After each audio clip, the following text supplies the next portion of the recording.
Yeah, Yep. Well, we're live-o spaghetti-o.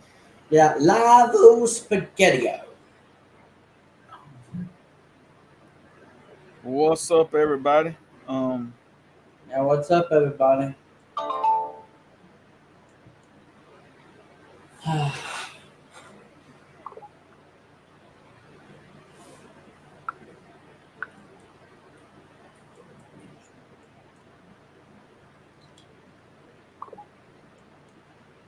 Crazy people.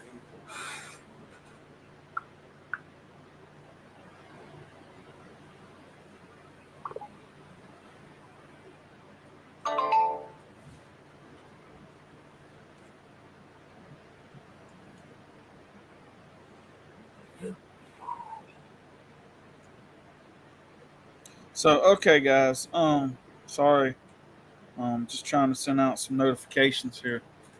Anyway, so tonight, we're gonna talk about some few topics, but one of them's gonna be all about that whole controversy there that happened in the Olympics opening ceremony here the other weekend and everything.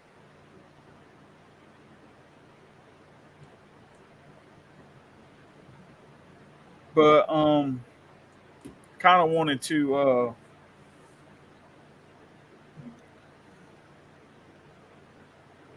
I'm also going to talk about some other things too here that has to do with the Olympics and some. So what's up, Justin? Not much, Bill. How are you doing, buddy? I'm here, man. I hear you. Doing How this you live, doing, Alvin? doing this live Oh, Long shit. time no hey. see. Oh, hey, Trish. Hey, Nice. Trish, what's up? How you doing this evening?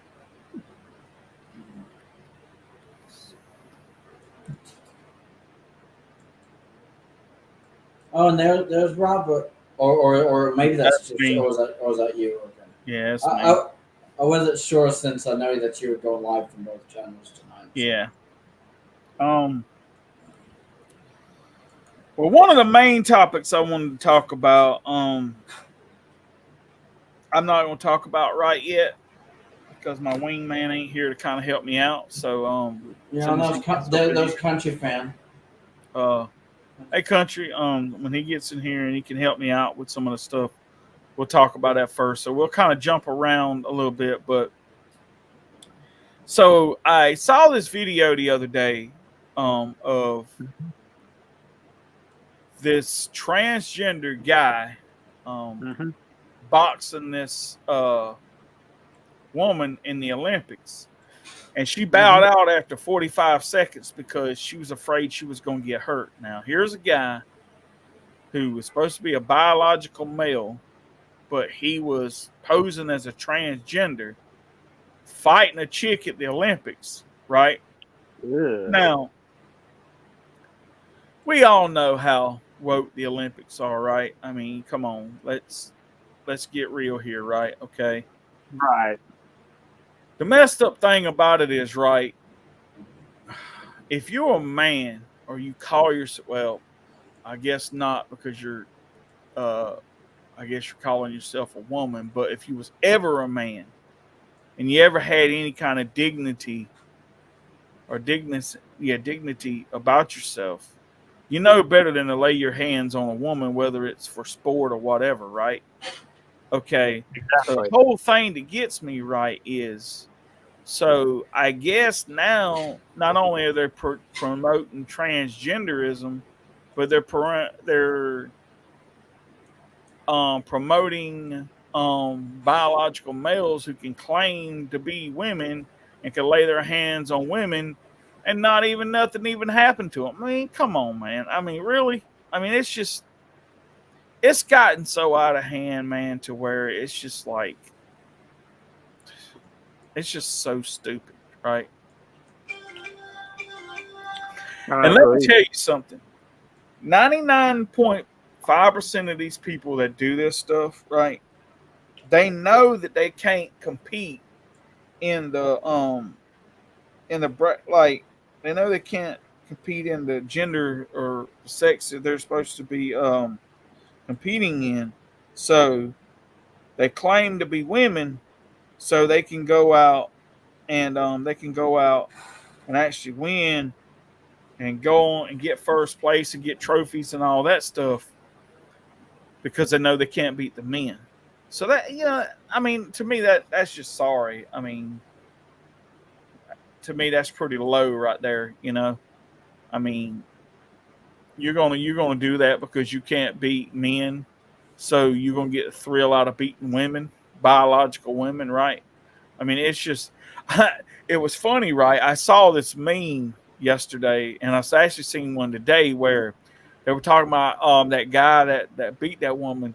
Like his next opponent was going to be Mike Tyson wearing a wig, and his name was going to be Tammy. It was going to be Tammy Tyson or something other like that.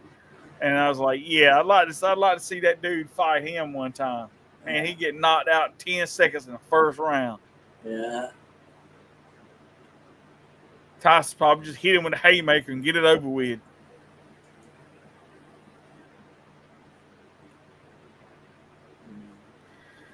I mean, it's crazy. It's just crazy, stupid, the stuff that's going on nowadays. I mean, I agree. It's just so messed up. Interesting. So, how's everybody been? I've been good. Well, that's good. I've been doing pretty good, just trying to keep cool. Yeah. I don't blame you, Alvin. This heat is ridiculous. Yeah. Because the heat is on. Yeah, the heat is on. Yeah. I scored me a new CD today, so that's why I'm happy. Oh, nice. Guys, there's a link if anybody wants to join on camera, they can or whatever. Because there might be more people might have something they want to say. Yeah. But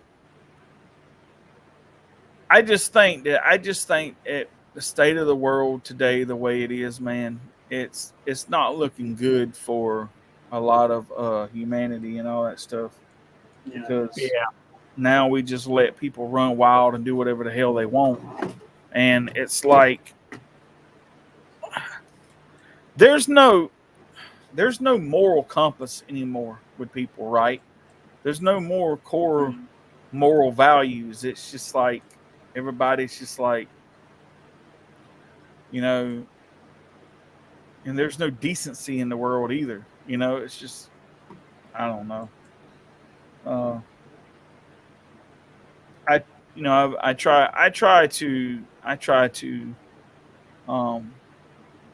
do my part in exposing all this dumb stuff, but sometimes it ain't always that easy, and I don't always have time to do. I would actually love to do more streams and more podcasts about stuff like this right here. I just don't have time. Like, most of the time I'm working weekends, and I'm working sometimes 3 or 4 weekends on a row sometimes before I even get a weekend off. So it gets taxing on you. Like, I know what was it? Friday made, like, when I got off work at 3:00 Friday, that was 19 days in a row for me. Dang. Without a day off, Jeez. So, it's tough, man. It gets out there, but we're looking at this Joe Biden economy now in the Joe Biden world, and it's not good. Prices are outrageous for everything or whatever. So I don't know, guys. So I wanted, this is kind of off topic for a minute, but I just want to say, so they built a Dollar General, like, kind of a market in my hometown here just a little while back, and I think like the grand opening was like this week or one day last week or something. But it's more of like a Dollar General grocery store. Oh.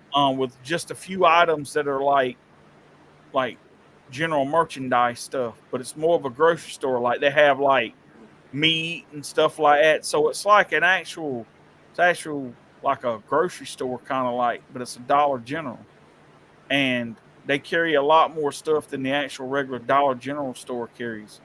And my Oh. mom and my brother went there today. I didn't go. I stayed home, but I'm gonna try to go maybe one day next week and check it out. But I heard it was pretty nice in there, and I heard the prices were pretty reasonable too. So, Hmm. you know, I don't know if they're gonna be building more of those around or whatever. If this is more like a test thing to see how it's gonna do, but I guess we just have to wait and see. But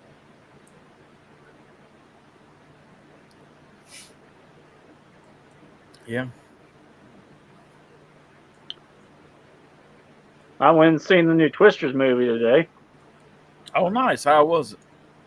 Fantastic. I highly recommend it. Nice. I know a friend of mine went a friend of mine went to see the new Wolverine Deadpool movie and said that was good. Oh wait, really? Because I've been curious about the new Deadpool and Wolverine movie. I've been seeing like a lot of promotions about it, so Yeah.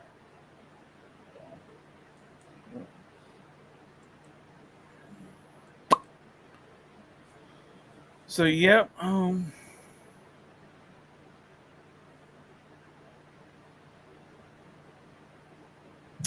yeah, my friend said Deadpool and Wolverine very good. Yeah. Hoping my wingman hurry up and get back. Yeah, Get in here so we where the can, hell is he? like, talk about the main topic I wanted to talk about because that's where my rant's gonna come in at. And Oh yeah. Well, Bill's getting ready to. Gonna rant tonight, so stay tuned. yeah, you know, so you know, I got to expose the stupidity of the people in the world, right? Yeah. But not only that, I'm gonna do some enlightening and some enlightening tonight too. You know, wake some people up, and so gonna talk about some different things too. So So it's not just gonna be you unleashing your anger onto the world or anything. yeah, well, in the rant, man, part of the rant's gonna be the enlightenment too. You know what I'm saying? So it's Okay. like, you know. You know, sometimes you have to call dumbasses out, you know. True. Exactly. You know. And the famous words, Dumas. Dumas. Yeah. Dumas.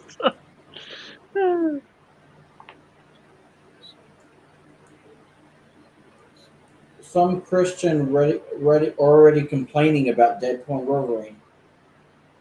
Like, what was in Deadpool and Wolverine that would make Christians angry? I don't know. Oh, because I mean, well, I guess anything. Well, I guess there could be some things in like the MCU, like that could I guess outrage some people, but So, I meant to tell y'all too. So, I saw this meme. I think it was like a couple days ago or something. So, I guess I don't know if they had some kind of shooting thing at the Olympics, some kind of shooting sport or something at the Olympics or whatever. But they had a meme of like Alec Baldwin, and he's like got a gun in his hand and he's shooting it or whatever. And then you see yeah. it got like 2 gold medals and a bronze or something other. And it said something. It said something about Alec Baldwin won 3 medals. Shot. What was it? Shot one. What was it? Shot one. Official and a person in the stands or something. It was pretty funny though how it went. I was laughing when I seen that. I was like, "Oh hell!" Yep. Oh, and he didn't have to pull the trigger. Didn't have to pull the trigger. Yep. Hmm. Oh yeah.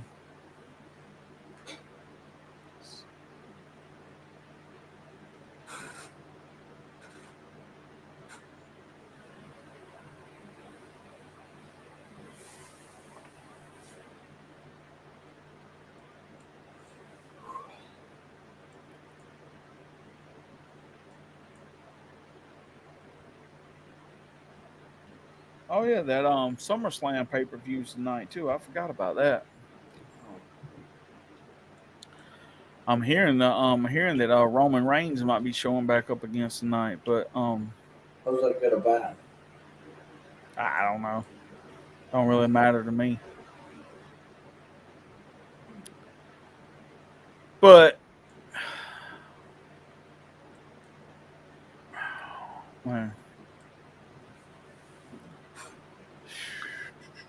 Hey, hey, Bill. I don't know if you know this or not, but the PBR has moved to a different streaming platform. Yeah, Merit is Merit Street or Merit Plus app or whatever they want to call it. But I've watched it a few times. Yeah. That's got Dr. Phil Prime Time on there too. Yeah, I don't know if they got an event tonight or not. I know it's like every weekend or every other weekend or something. Hmm.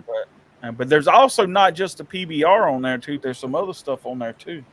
So okay. they got like some different rodeo stuff on there. So that's pretty okay. cool too. Yeah. Yeah.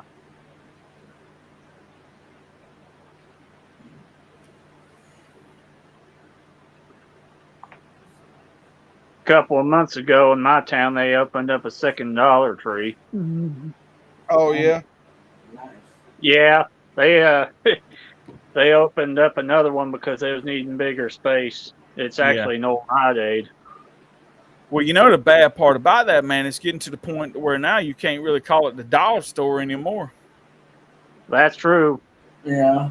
You know, I mean, they done raised their prices. Was it supposed to be like? I heard somebody say something's supposed to go up to about like $1.50 or $1.75 or something other like that. Yeah. Goodness. I mean, you Good get to the point. You get to the point Which you there think where, is like ridiculous. I said, yeah. There are two girls that say Devil Made Deadpool and Wolverine. There were two girls say they And made the first two Deadpool and that Deadpool movies are not made by God. Okay. Anyway, I know. well, here's my whole thing about that stuff like that, man. If you know what kind of content I mean, first of all, right? Now, I can't vouch for most people, right? But I know a lot of people who are Christians or whatever that won't even watch R-rated movies, right? And you know that's on them. You know, I can't sit here and say that you know, I wouldn't want a lot of people to model me as you know, a Christian person to follow. But I will say this: if you're, I mean, you can't go into an R-rated movie expecting to get like PG-13 or PG or whatever it is.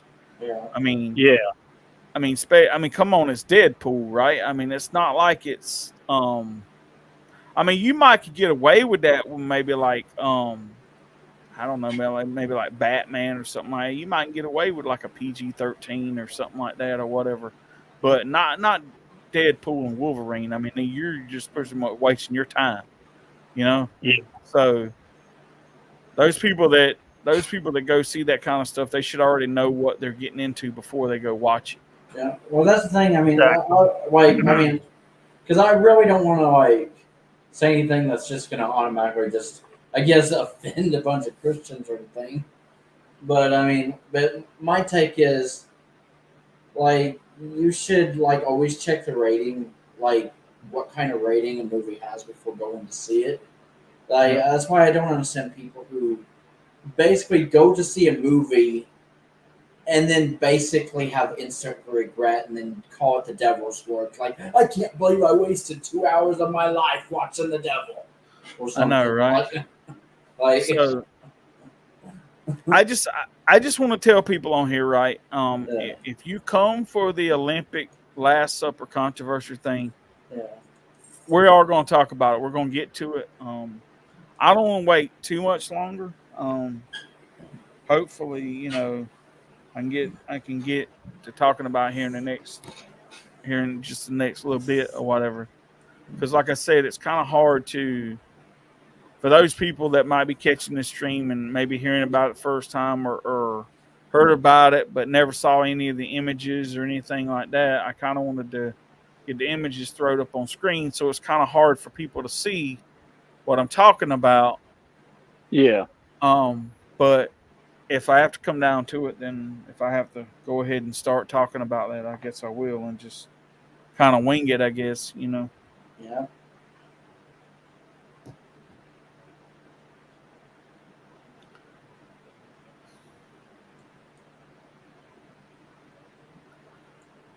Yeah. So yeah, there's been a whole lot. There's been a whole lot of controversy stuff over all this Olympic stuff, and it's just crazy. Um, Come think about all of it, Yeah. it's the whole thing about it is, man, it's just the way society is today. You can't do anything anymore without people shoving some kind of agenda down your throat. You know what I'm saying? Like I I agree. am like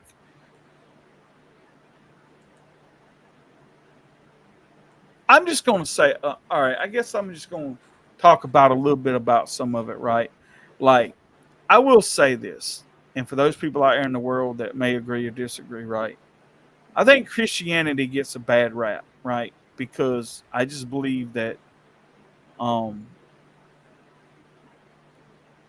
well, for one, Christianity has been supposed to be really the number one. It's supposed to be the religion. It's supposed to be because there's only supposed to be one God. So there's only supposed to be one religion, which is Christianity. But we all know that there's others out there that exist.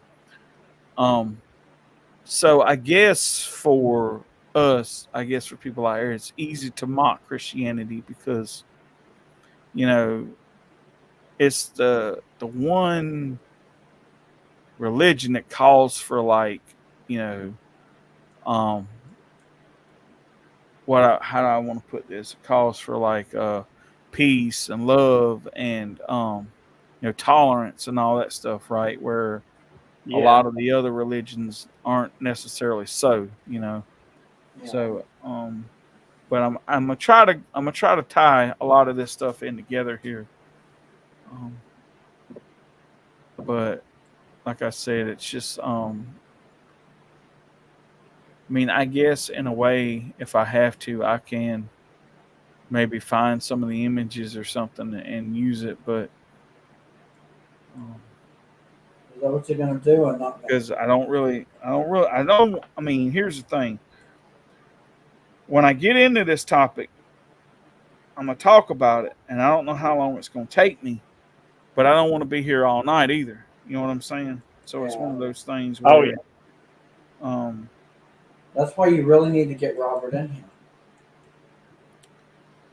well, I know. I Yeah. mean, he had some stuff he had to do, but um,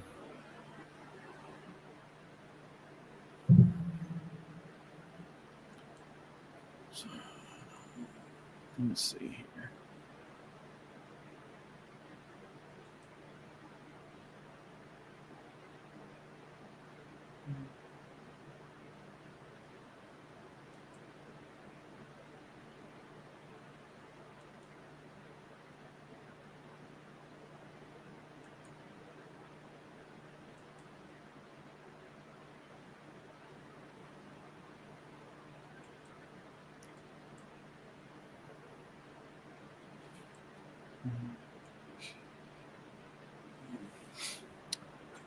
I Well, damn the devil.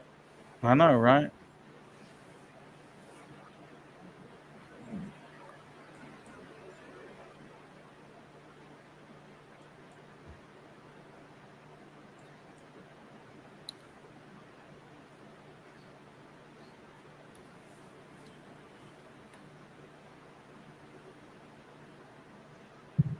Did you hear back from Robert, or is he keeping you updated, or where is he? I don't know if he's in the comments. I haven't seen him. I think I'm gonna try. I think I might just go ahead and try to pull up some photos and stuff from it. Okay.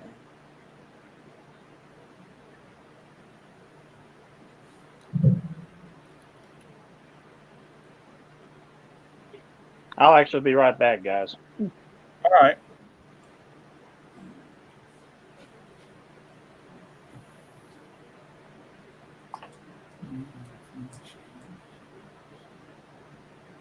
Okay.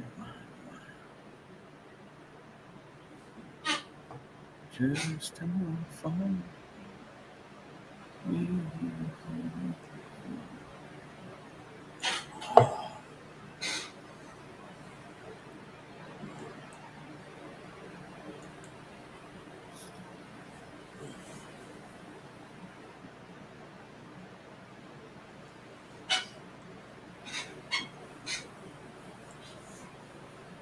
Trish said, "OMG, wait." I think Trish wants to. I don't know. Maybe she's wanting to show you something, send you something, or she said, "OMG, wait." Okay. Let's see what's going on here. Now, Trish, you're welcome to come on screen if you want, but I know it might be easier for you to be in the comments, though.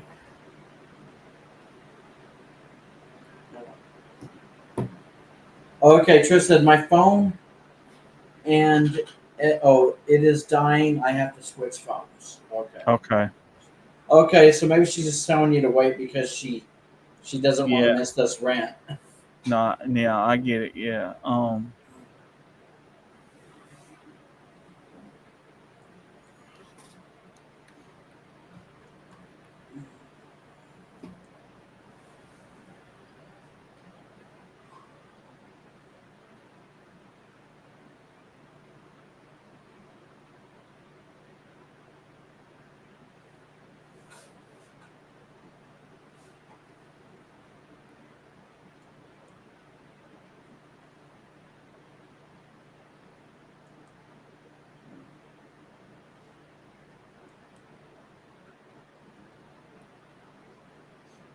Yeah, while you're ranting, Bill, I may turn my mic off or something. So, All right.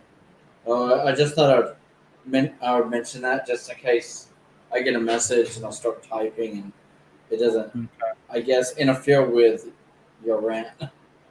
Yeah.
Say, Bill, I got a question. How curious?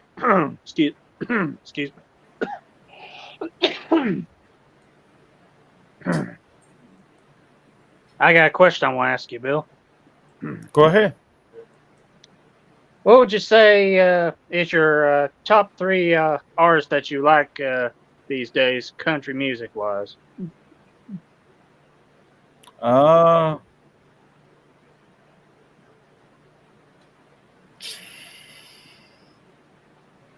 Probably.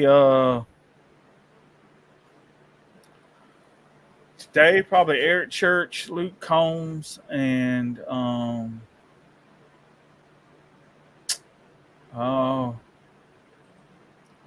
I don't know, probably maybe Justin Moore, something like that. Nice. All right, guys, just kind of bear with me here. I'm trying to find a decent image for this, so I can bring it You're up, good. so I can show the controversy that everybody's trying to so up in an uproar about.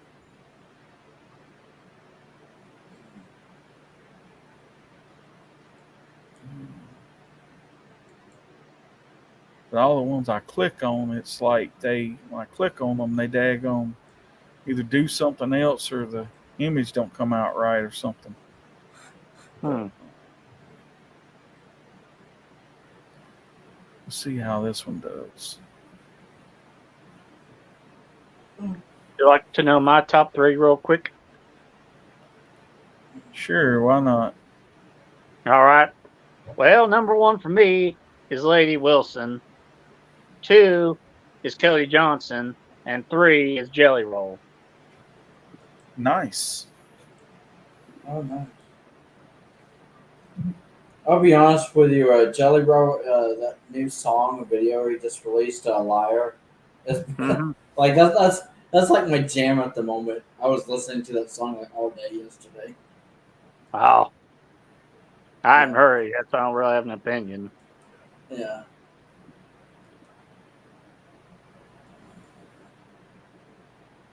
He also did a song for the Twister soundtrack. Oh yeah, yeah. That was actually one thing I really enjoyed about like I mean, even the first Twister movie had a pretty good soundtrack as well. But yeah, when I saw the new Twisters movie, it was nice hearing a lot of like country Yeah, music like on the soundtrack.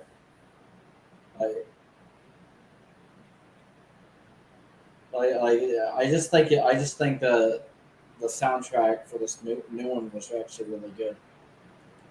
it is good, especially when you got, like, as you said, Jelly Roll, but you also have Luke Combs doing a song and Lady Wilson also doing a song too. Oh yeah, Yeah.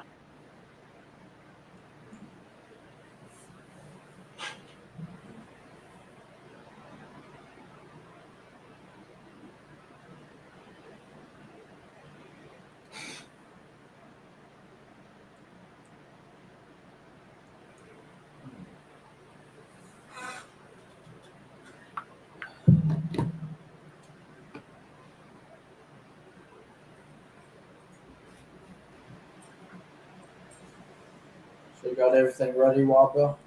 I'm getting there. Hold on. I'm sorry. Oh, okay.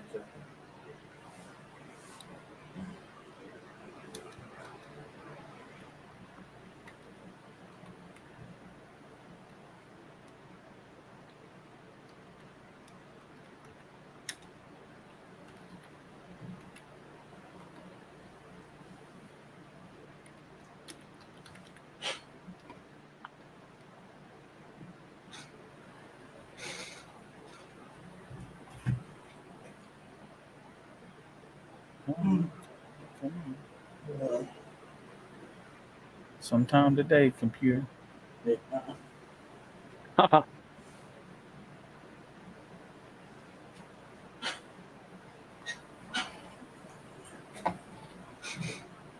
Oh, you're welcome. You're welcome, Trish.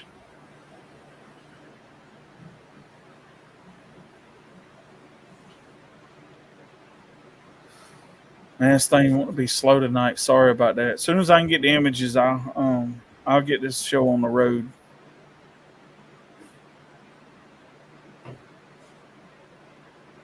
Hmm. So here's the one I think.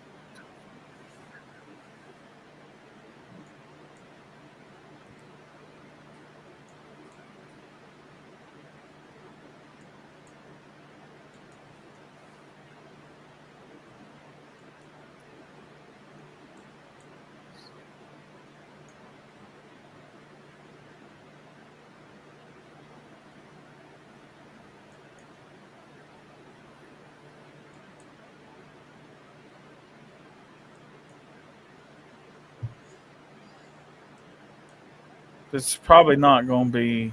Um, Hold on. Let me do one other thing right quick. See if I can find a better image of that.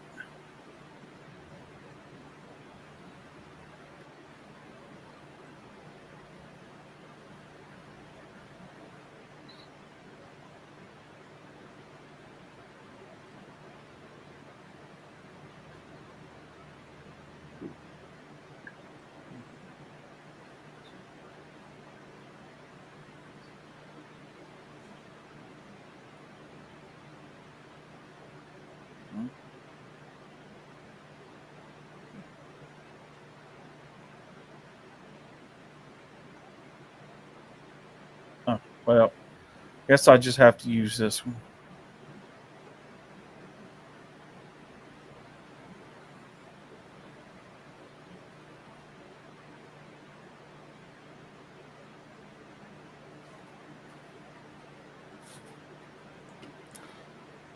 Come on.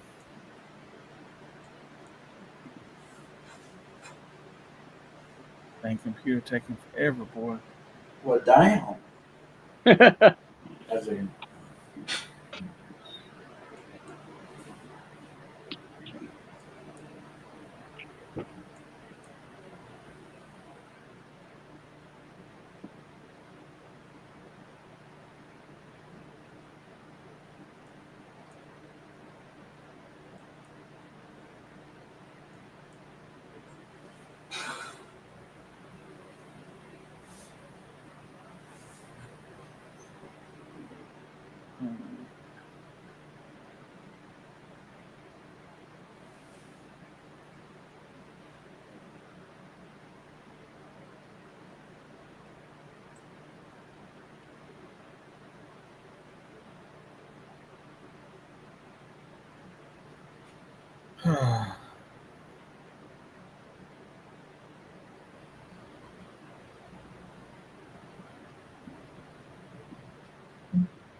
Sorry, guys.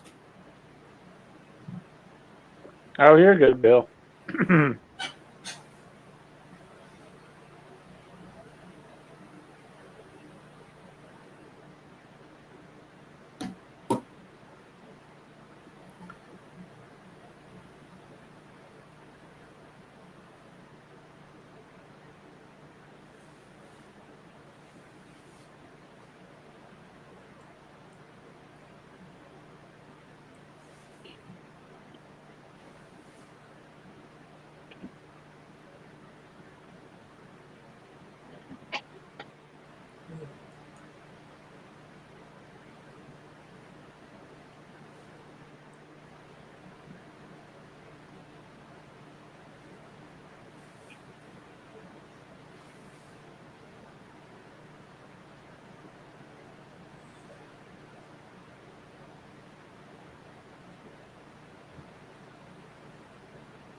Hold on.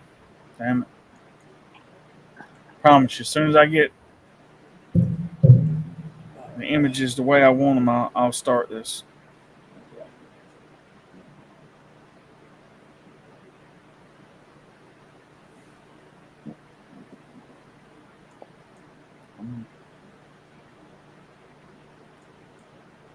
Today, Junior.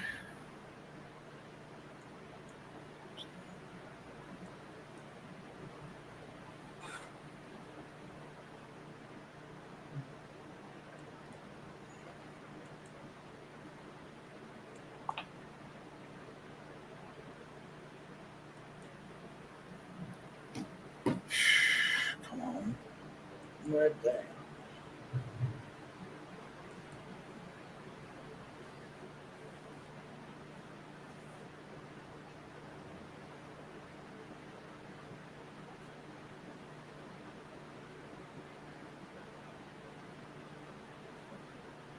Okay, well. Oh, shit.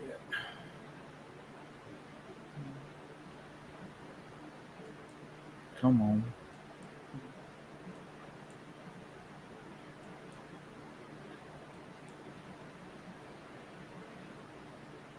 All right. I'm about there.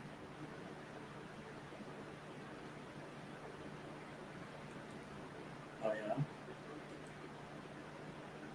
Well, I say that, but Yeah, or if it's we're finna find out if I'm actually about there or not. sure. It's getting there. It's just wanting to be slow. What damn. Slow as molasses, right, Rob? Yeah. Slower than molasses in wintertime. Yeah.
All right.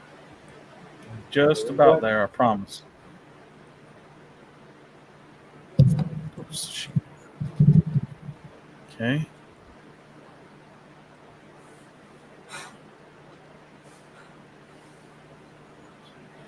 Okay.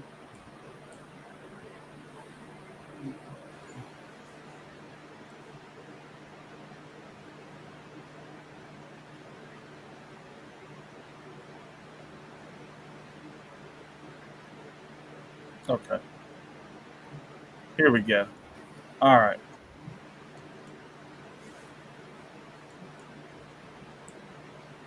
Let me go to present.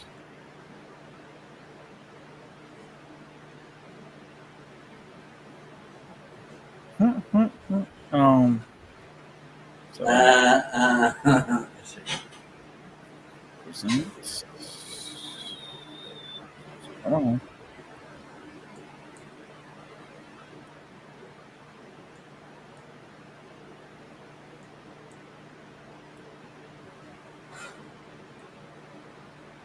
Share screen.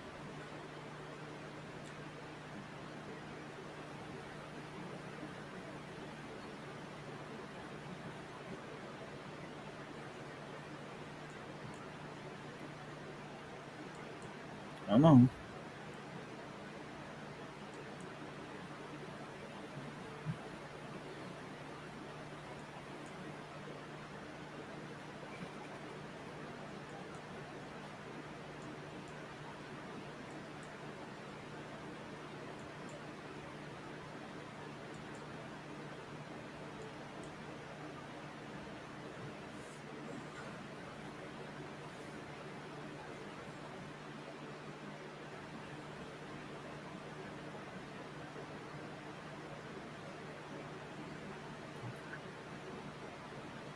Can y'all see that? Yeah. Yep. Yeah. All right. So sorry guys, let me so, all right.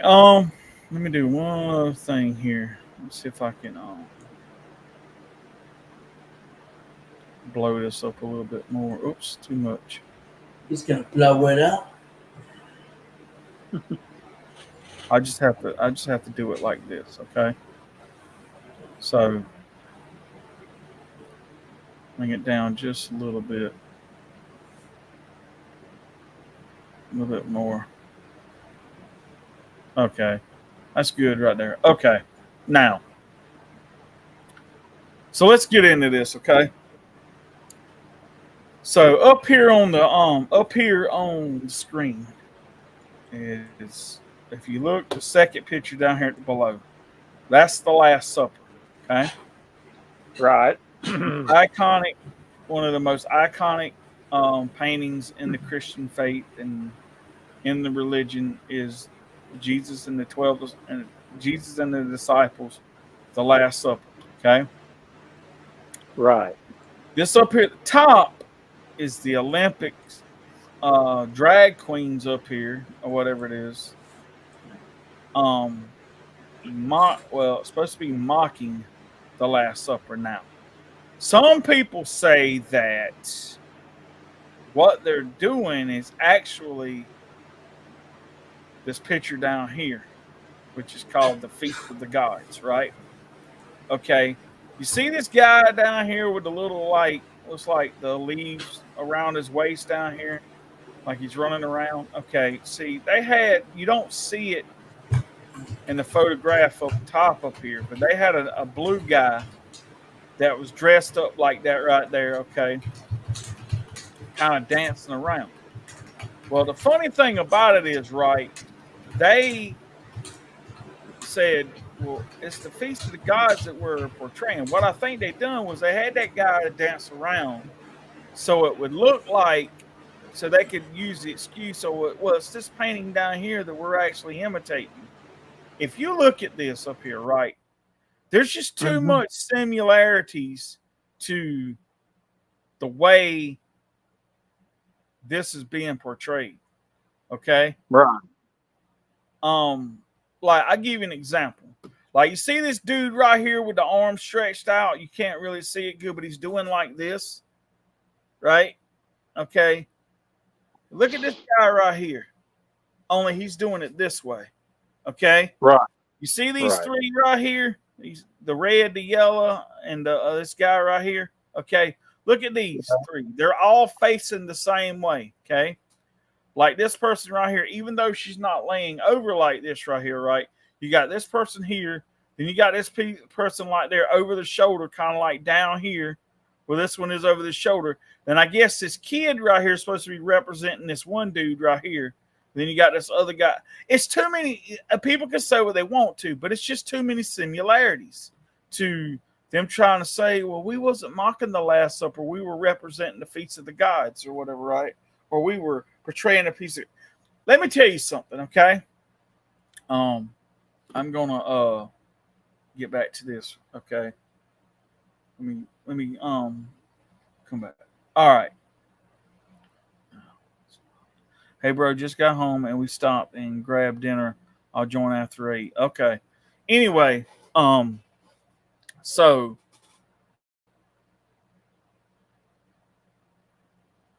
the Olympics tried to come out and say, "Oh, well, we wasn't mocking the Last Supper or Christianity or anything like that." I'm just gonna come out. This is the stream right here where I'm not even gonna be nice, right? See this fat chick or whatever it is right here in the middle. She actually tweeted out right after they done that, talking about the New Gay Testament, right? If you wasn't mocking the Last Supper, why would you call it the New Gay Testament, right? Okay. Now, the funny part about this is, right, okay, they want to mock Christianity and try to get away with it and expect us to be just be like ignore it. Well, all right, so I'm gonna go and take this image off the screen now so we can get back into us being here. So my whole issue with this is, right, even if you're saying you're not mocking the Last Supper and you were portraying it a feast of gods, the first commandment of the 10 Commandments says, "Thou shalt have no other gods before me," right? Notice he said gods, right? So if you're portraying the Greek gods of the Olympic gods or whatever it is, you're putting other gods before Jesus Christ or before God. So that way you're still mocking him either way you look at it, right? Okay? You can't get away from it. These people out here, they want to shove this down people's throats and everything and just make us, accept it and make it think it's okay. All right. If you notice, they don't do that shit when it comes to Islam and stuff like that. You don't see them mocking Islam and all that. You'll see them mock Christianity any day of the week. Okay. Now,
oh, sorry about that. So, okay.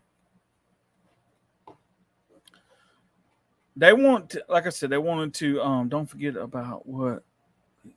Oh yeah, so yeah, that's what I was saying. So they were saying too, they can do what they want, Lord J, but God will not be mocked.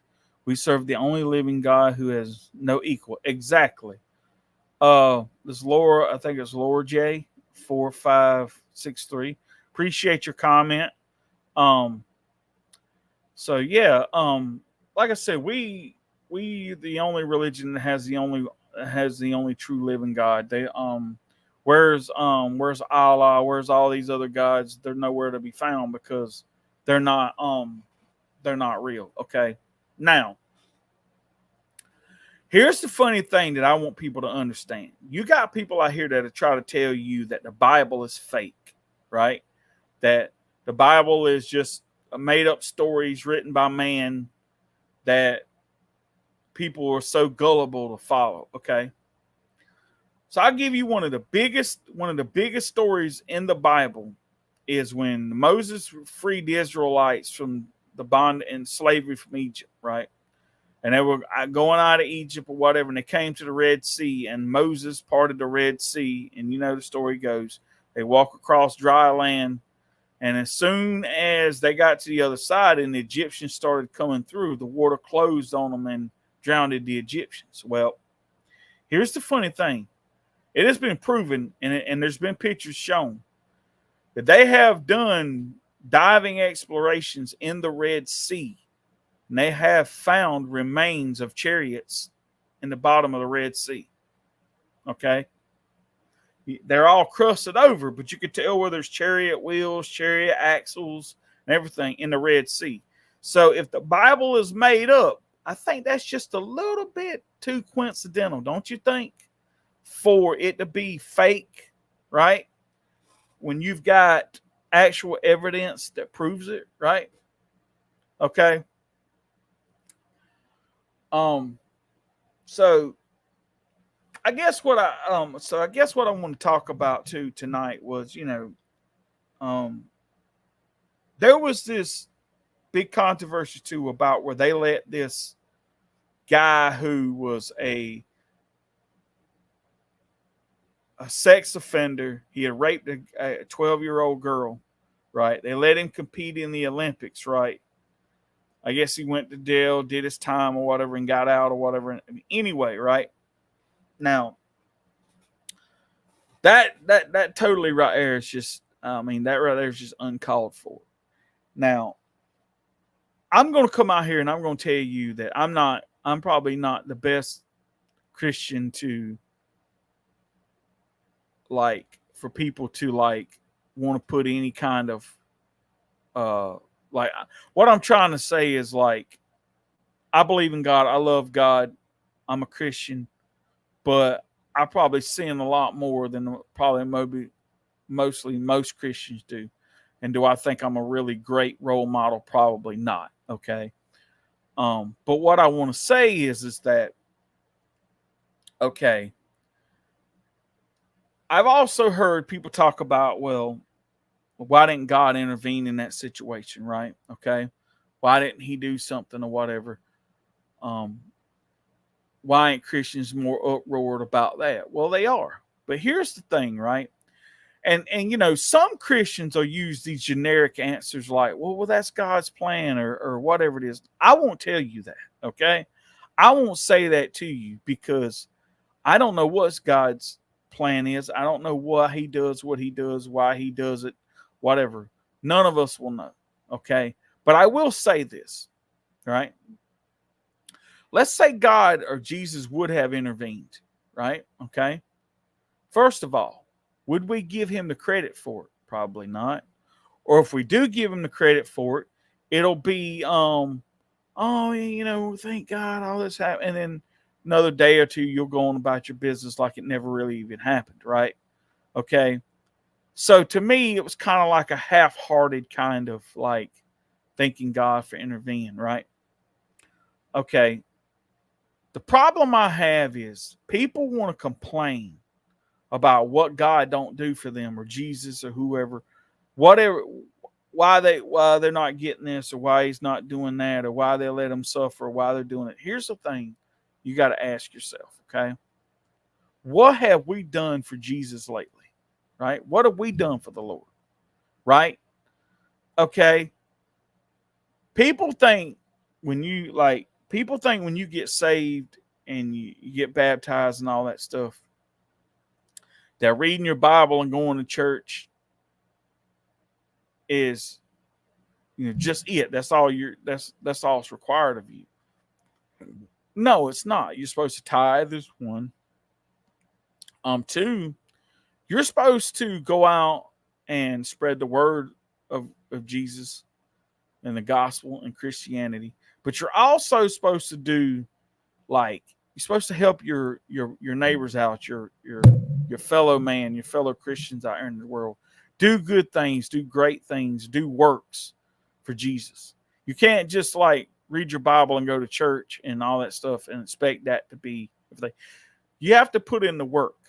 And I honestly think that sometimes the reason why people don't get what they want, or it takes them long, because they want it right then. They want instant gratitude. They want instant whatever it is. But here's the thing. Like I said, are we doing the things that we're supposed to be doing, right? Like, and somebody said, well, why don't Jesus intervene, or Jesus do? Okay, first of all, God intervened in the first time when he told Noah to build an ark, put your family on the ark, get the animal, round up the animals, put them on the ark. God flooded the world, destroyed mankind, right? What happens? The earth repopulates again. Mankind gets to doing wicked, stupid crap, sinning like they used to. What's he do? Sends his son down there, right? To save mankind's souls. So he goes out here, he does all these miracles, heals the sick, let the blind, give the blind back their sight, heal the paralytics and stuff like that. Okay. So what we decide to do, crucify the man, right? For coming to save, he come to earth for our benefit to save our souls. What we do, crucify the man over. God intervened. Look how he treated him, right? Okay. Now, the funny thing is, he's coming back again. People don't realize that, but he's coming back again, okay?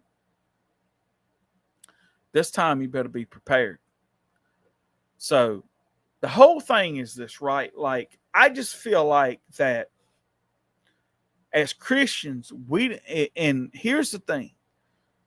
We've got to the point nowadays to where people are believing in God less.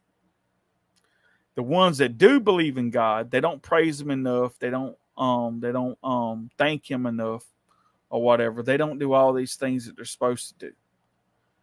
And so, but yet when when times are hard and things happen to us and all this shit, the first person we want to blame and condemn is God. Like, why did you let this happen to me?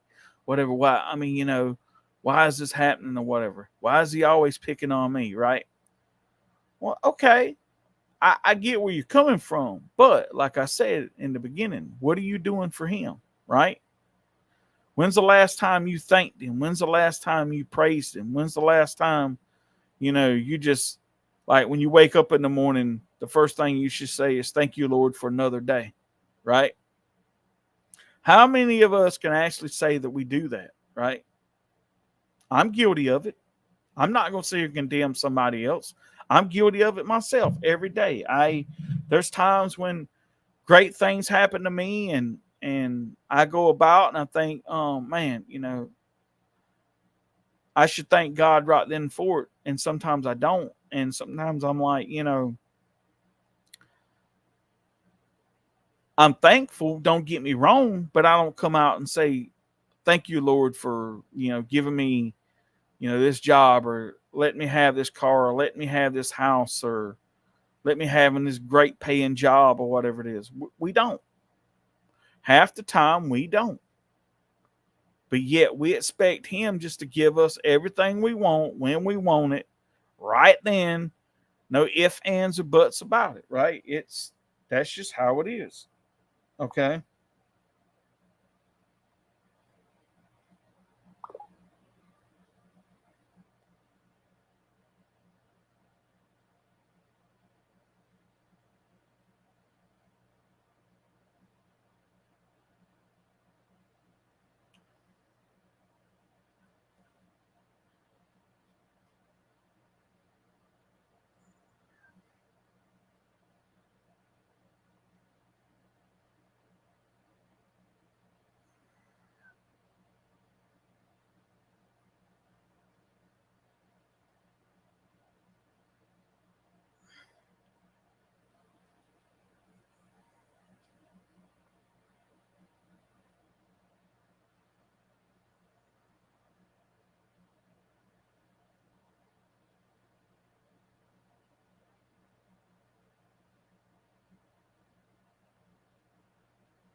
So yeah, so I mean, you gotta look at it that way. And like I said, I'm not the greatest person out here to talk about this stuff because, like I said, I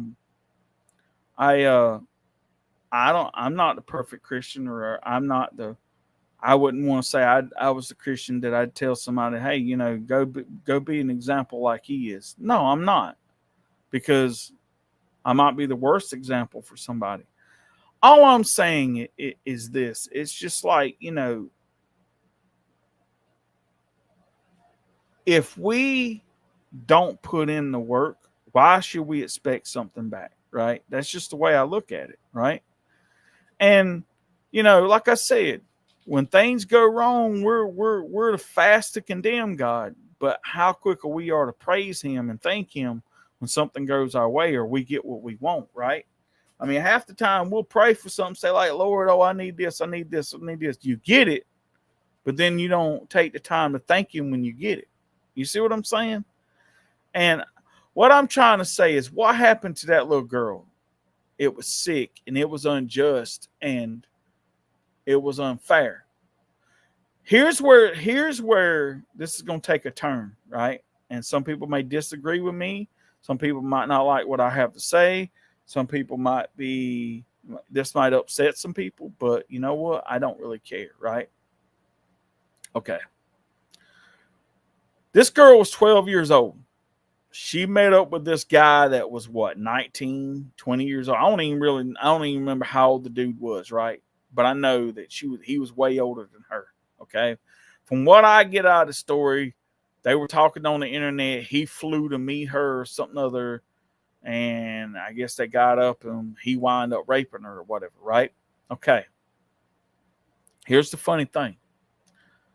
Now, like I said, somebody said, well, why didn't God intervene? Well, first of all, why didn't the parents intervene? Where were they at? Why was this 12-year-old girl with this guy? Was it that they were at work or gone somewhere and she was there by herself and the guy met her there, or she left out and met the guy somewhere else and whatever? First of all, why are you talking to someone that's way older than you online anyway, right? Second of all, if she agreed to, okay, let me say this, okay?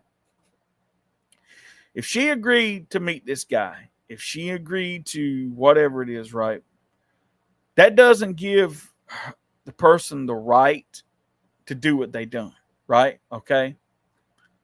But what I'm trying to say is you can't blame everything on him. And the reason why I say this is this, because were they having some kind of a flirty kind of like relationship online? Was she leading him on, or was he leading her on, or whatever it was? You can't tell me that both parties wasn't guilty to a certain extent, right? Okay. Does that mean that what happened should have happened? No, it doesn't. Does it make it right? No, it doesn't. But what I'm trying to say is that every party in this situation is guilty to a certain extent. Because first of all right, the whole online conversation, this guy flying out to meet her, whatever. Where were the parents at in all this? Okay. Where were the adults that were supposed to be looking after this person? Okay. I mean, some people have got to take blame for it other than just the guy, right? Now, I mean, that doesn't mean I'm taking up for the guy. There's no way in hell am I condoning what he done, because I'm not, right? I know some people may feel that way, like, oh, why you taking up for the guy? I'm not taking up for the guy at all. I think he's a sick son of a bitch, if you want me to be honest with you, right? But what I'm saying is that we can go out here and we can blame God or we can blame whoever it is because, like you said, he didn't intervene or whatever it is. Well, sure. First of all, if he would have intervened, would we have gave him thanks? And two, like, why you think God gave us parents, right? Because they're supposed to be the authority over us down here on earth, right? Okay, they're supposed to be our protectors. Okay, so basically, like, it comes down to it, like, he does what they can't do, pretty much. Okay, so in an instance, the first people you should blame on, or one, the guy, two, the parents, because like I said, where was this girl's parents at, right? Why is she meeting up with some guy that's older than her? So there's a lot of things you have to consider. Now, and going back to it, right? Like I said, with the Olympics, okay, you letting this guy out here compete in the Olympics. Basically, what you're saying is you're condoning and promoting pedophilia, right? It's bad enough you're letting transgender guys box women or whatever it is and compete against women in boxing. It's just this whole big debacle thing, okay, right? And going back to the opening ceremony too, if you watch it again, there's also another kind of a mockery of revelations in the Bible. If you see that one part where you see that kind of looks like a demonic dude riding on a pale horse, because it says in Revelations, God opened the fourth seal, I think is what it was, and it said, "Behold, a pale horse, and he who rides on it is death, and hell follows with him," or whatever, right? So, like I said, man, they can sit here and they can do all this mockery all they want, but they're gonna feel God's wrath in the end. Okay, you reap what you sow. Okay. So there's like I said, there's people out here that agree with what I say and disagree with what I say, and that's fine. You can do whatever you want to. I mean, you have an opinion just like anybody else does, right? But for those people out here that just want to jump on the board and say, "Oh, well, there wasn't mocking the Last Supper," there's just too many coincidences in that to show that they were mocking the Last Supper. And then, like I said, you had that big fat chick dude or whatever it was talking about the New Gay Testament or whatever. If that's not a slight on Christianity, then what is, right? See, it's just this whole thing where you're throwing all this transgender stuff in people's faces or whatever, right? Like, you see this where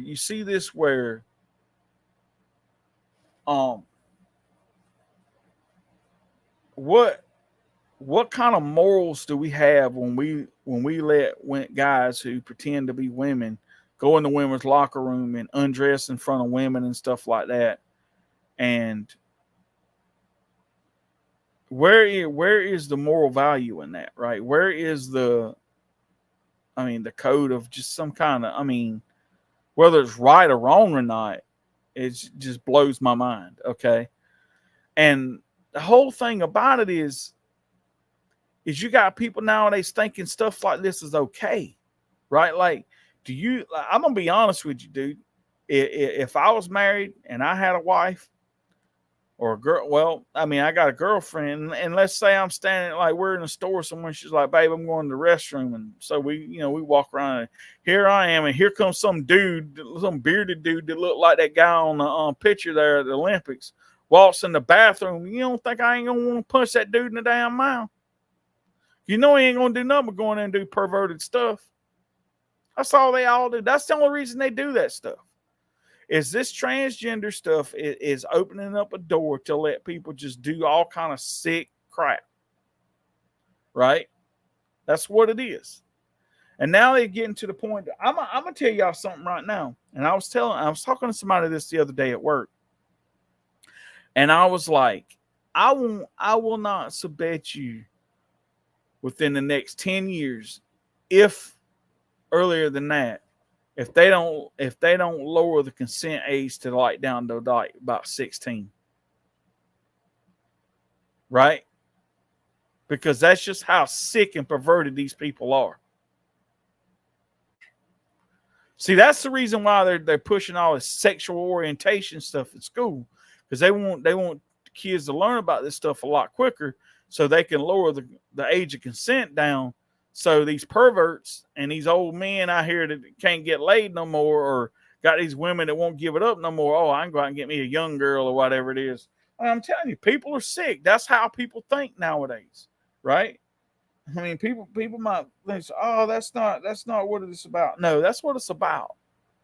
It's because they want to have these girls at a younger age. They want to be able to get what they can out of them for as long as they can. And that's just the way it is. It's sick and it's perverted and it's fun. But see, God's watching all that. God sees all that. He knows what's going on. And I'm gonna tell people right now, like I'm not here to push, Christianity down people's throats or whatever, but I'm just gonna say this. We are living in the end times. It talks about in the Bible how the what's that river there? The Euphrates River, about it drying up in the Bible. Guess what happened? There's parts of the Euphrates River that's drying up right now, and some parts of it have already dried up. We're living in the end times. Okay? So it's just a matter of time, right? All this stuff that God talks about in the Bible is coming to pass. I'm telling you. And I got to listening to somebody the other day online talking about the book of Revelations, and they were talking about the mark of the beast and everything. And it was talking about how when that comes, that you either gonna have to get like on your forehead like a tattoo or on your arm or something that's like a barcode, so people can scan that, right? And that's how you buy stuff from then on. And it's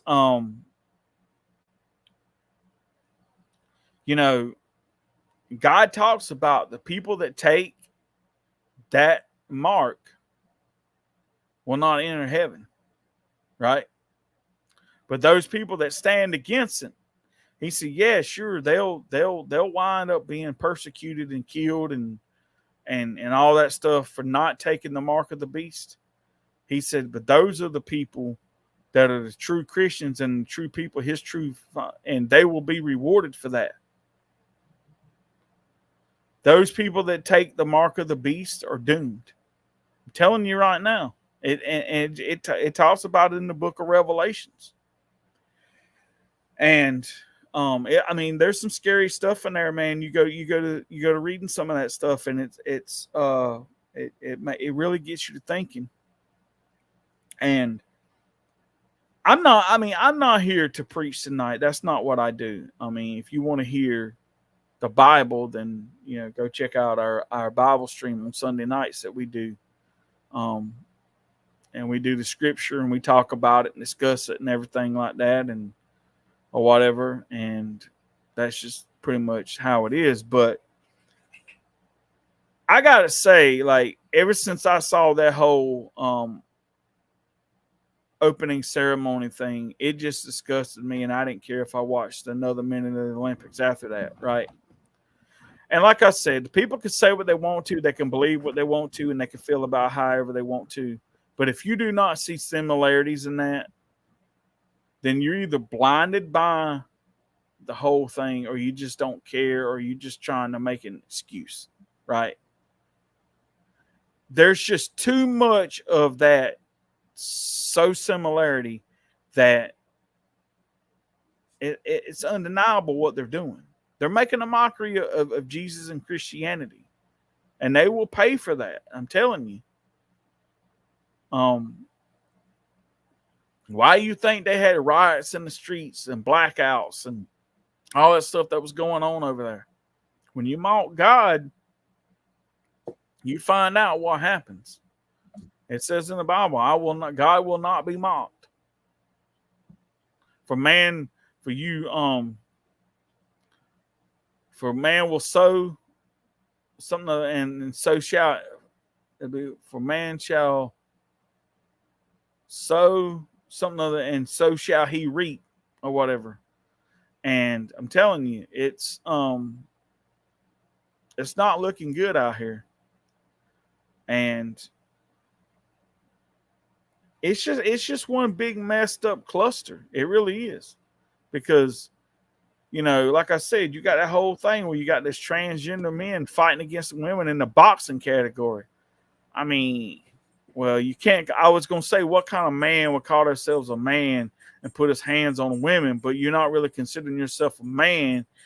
You're transgender and you're fighting in a boxing match with women. But if you ever considered yourself a man, then you're not one. Because that's what Jesus would do. What do you mean by that?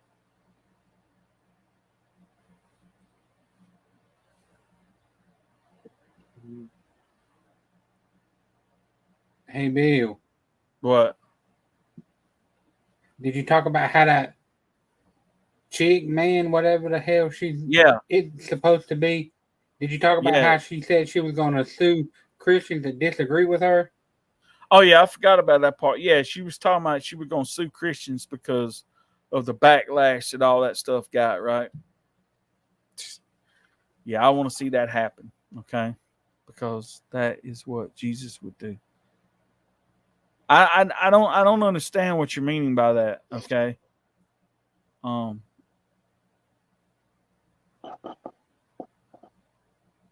you talking about the whole transgender boxing thing or whatever it is? Because like I said, I mean, at the riots, oh yeah, all the riots and yeah, I mean, like I said, God will put his wrath on man, and see, he will show you that, like, he will not be mocked and he will not be made a fool out of, and neither will his Christians and neither will his people. I mean, in the end, those people that want to act the way they do,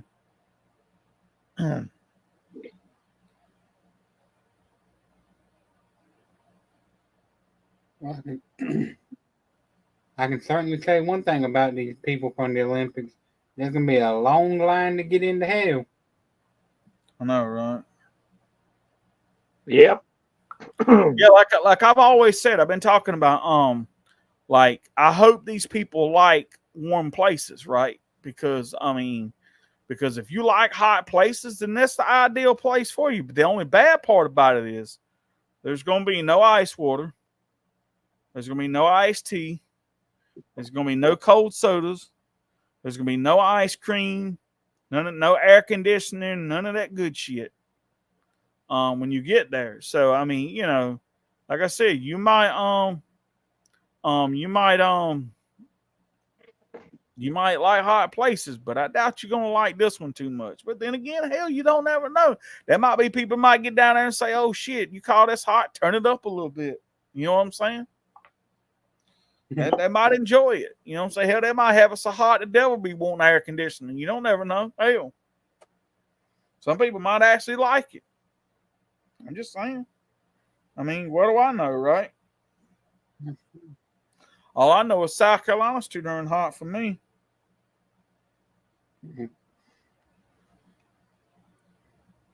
I've been there and I can testify to that. And so is North Carolina. Yep. I mean, it's just one of those things, man, like I said here. Oh,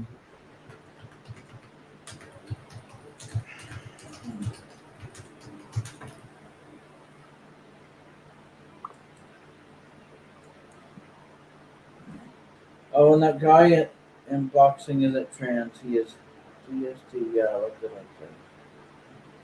Yeah, I was actually going to mention that because I was seeing conflicting stories about that too. That there was some misinformation going around. So I don't know what is the right information or the correct information. And that guy in the boxing isn't trans. He is DSD. Yeah, look that up, guys. What the hell is that? The hell's DSD? Rare condition involving genes, hormones, and reproductive organs, including genitals. It means a person's sex development is different to most people. I don't care if he got YX chromosome, so that makes him a fucking dude. That's I don't care what other biological bullshit they want to claim he has. That's a fucking man. That's right.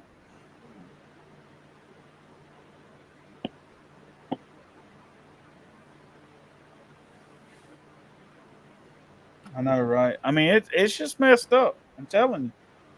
And like I've been saying this whole damn time, man. I can come on. Okay, come on. You got the link.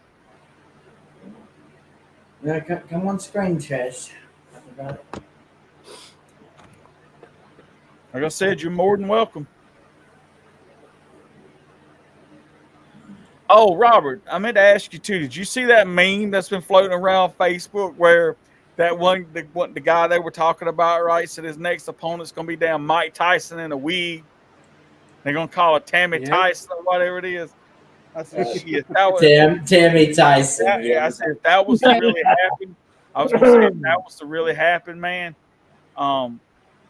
Dude, he'd knock that dude out in less than 10 seconds in the first round. You know, yeah. All they got to do is get Frida Foreman, and she'll knock his damn ass out. Yeah. Oh yeah. Hold on, I'll get it, Trish. I got it right here, I think. I don't know if it says down, if it'll come up. I'm gonna post it in the chat. I did. Right here. Oh, you posted it on screen. I posted it in the chat there on Messenger. Either one. Excuse me. Well, she got it twice now.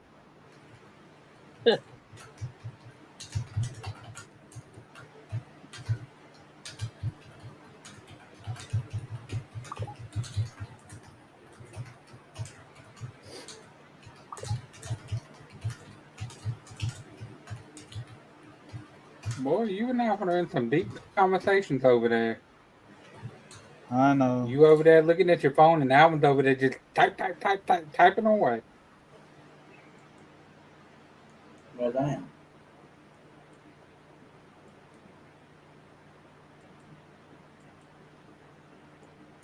Oh, I don't know if y'all seen it, but Twisters comes out digitally the 13th. Yeah, I saw that. Yeah, I find that interesting that it's coming digitally so soon after, like, after, because I mean that's even less than a month since it like hit theaters. Yeah. Because Yeah. I thought most movies at least would have like at least a 45-day like theatrical period, but They're talking about with it coming out so soon that it's gonna mess up their sales. yeah, that's what some people are saying. Some people are Yeah. like, don't you think that that's kind of too soon? Like, if anything, I think it should be like, I don't know, like at least wait to the end of August or something. But, I remember, and just kind of getting off subject for a minute here, right? yeah, yeah, Talking about this. I remember back in the days when I was growing up and when VHS was prominent and even when DVDs and stuff first started. I remember like say a movie came out in January and say it went 3 or 4 or 5 weeks, let's say at the box office or whatever, right? That movie might not would come out on VHS or whatever it is till maybe like real late in the year, maybe around like November, December, because it just took yeah. so long for Oh yeah, yeah, yeah. Because I think all I that remember stuff. hearing. Yeah, I think I remember hearing about things like that. And I remember sometimes it might even take for some movies, it might even take like a year for it to come out on like Yeah. home video or whatever it Oh was. yeah, I especially Christmas movies. Say a Christmas movie came out like November, December. It probably won't be released on VHS or DVD until like the following November or December, like the Yeah. following Christmas season. So I mean, it was one of those things, man, where now it's like no time at all. Because I mean, you think about it now.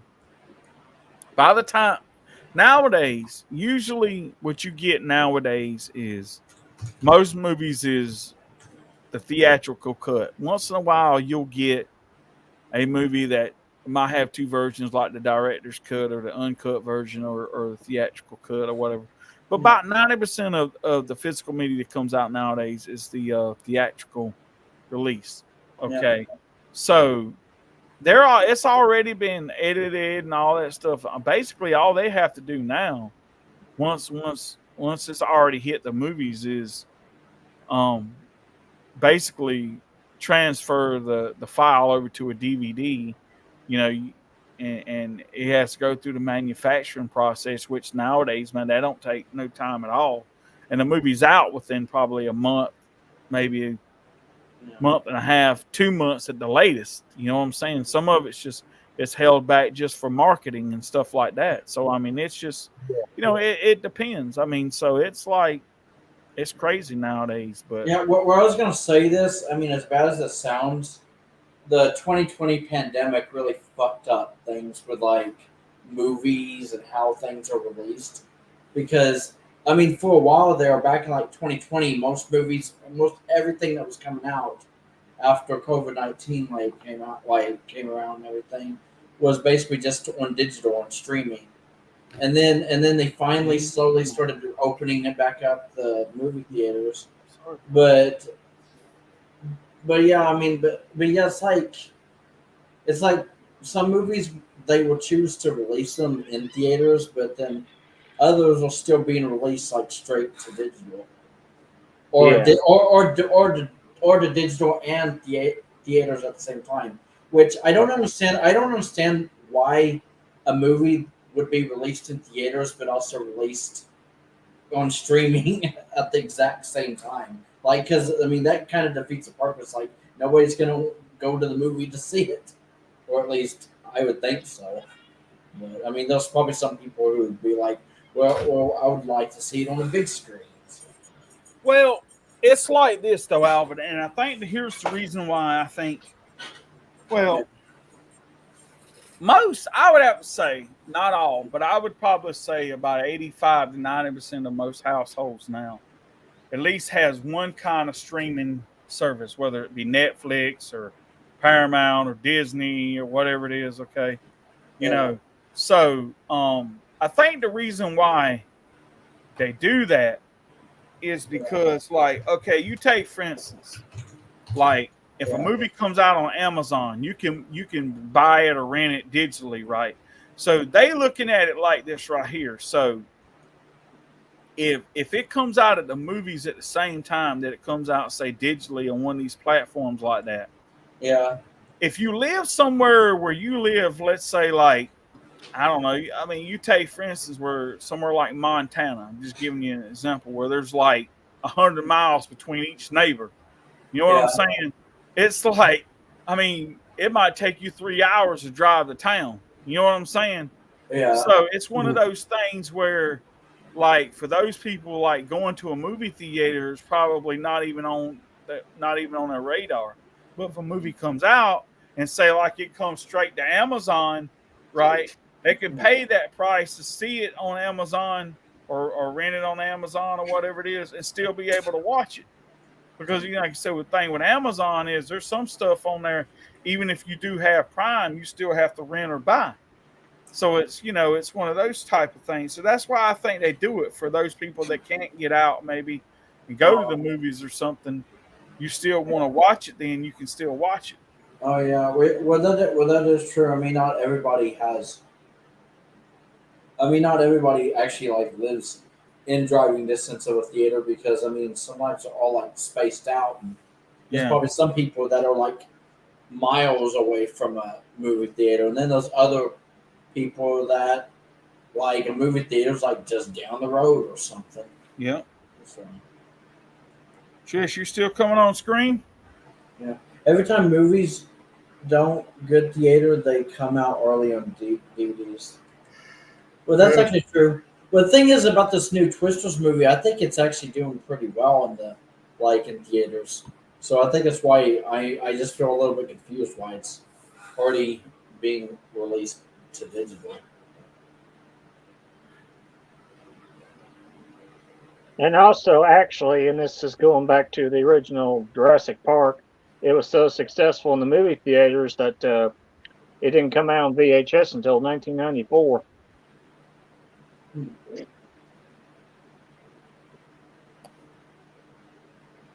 Yeah, well, I know things were different in the '90s. Like a movie could actually be released one year, but then it's not released from VHS until like the following year. Exactly. That's where I'm coming from with that. Yeah, yeah. Like I mean, I think some Disney movies were like that too. Or I mean, because I think it actually took a. Oh, there's Trish. Hello, Trish. Let me try that again. Can you hear me now?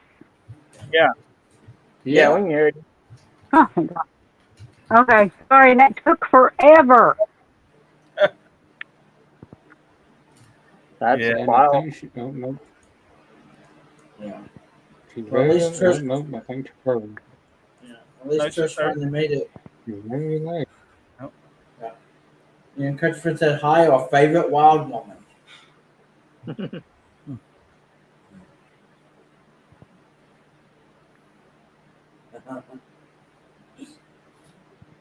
Come on, pick up more signal, damn it. Oh shit. But now, And she gone. yeah, did we She lose gone. her again? Yep. We lost her.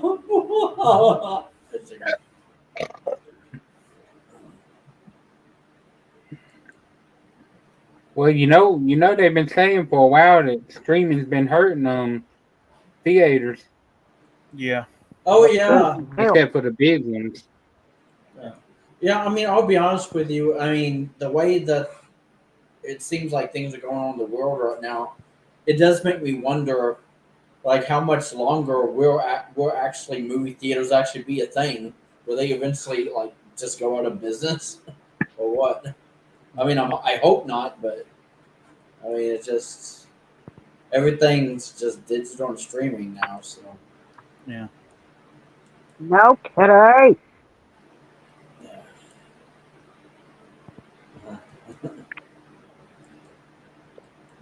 Sound like Alright. Parkman on South Park.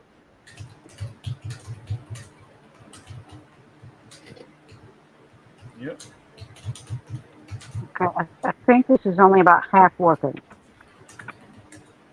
Well, we can hear you. Oh, thank God, okay. Doesn't Thank necessarily you. mean it. Sorry, my lights And keep going off. even if the camera didn't work that great, as long as we can hear you, that's what matters. Okay. DSD is something that I had never in my 53 years of life ever heard of. And apparently neither had most of the rest of the world.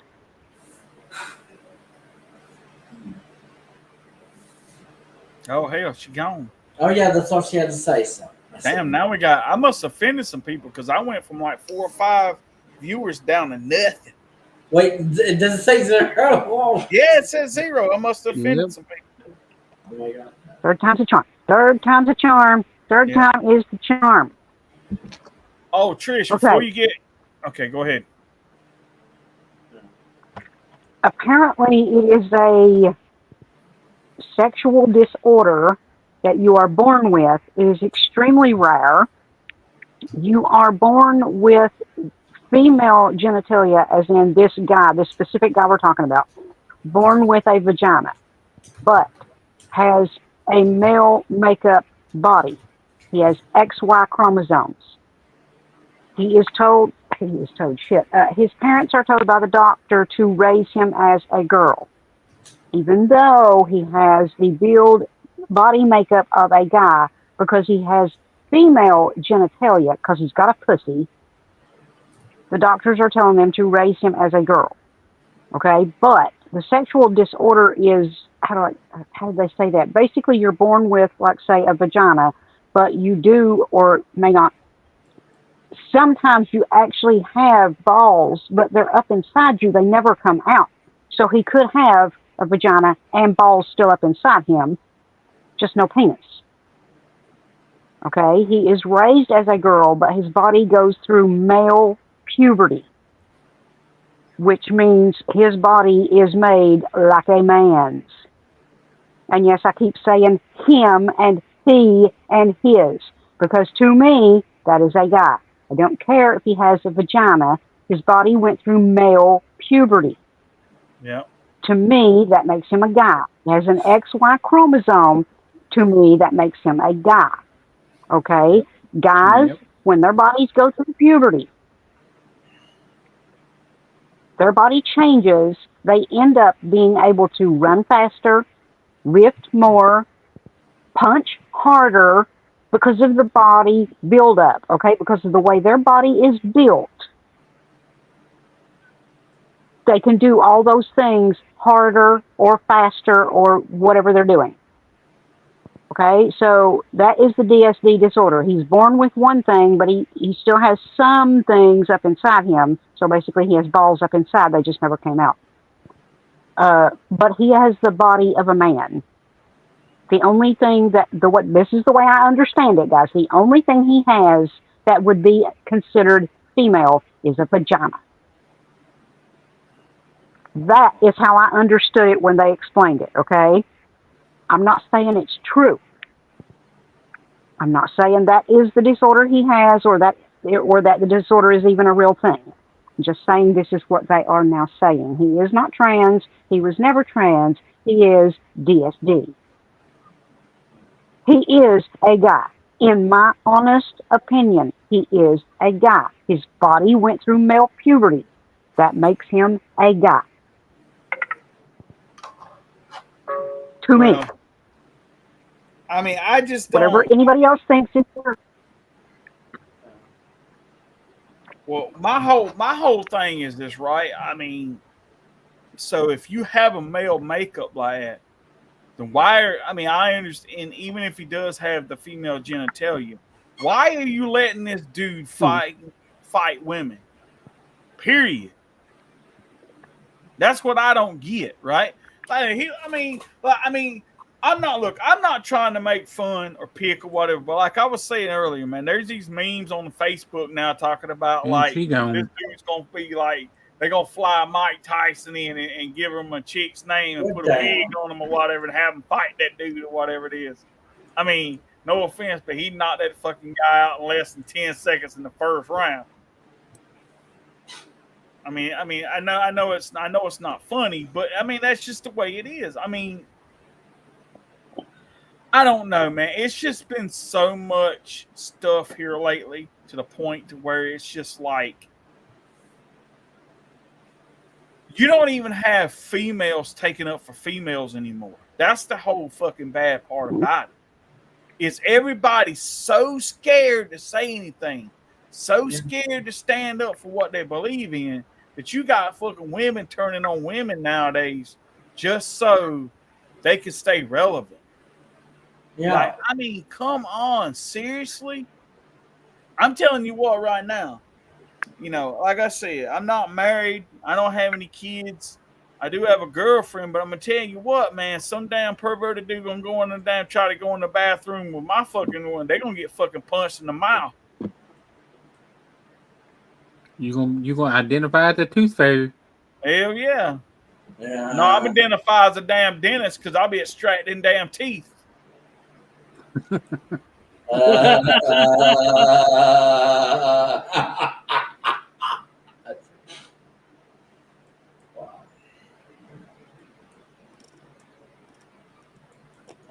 What the hell?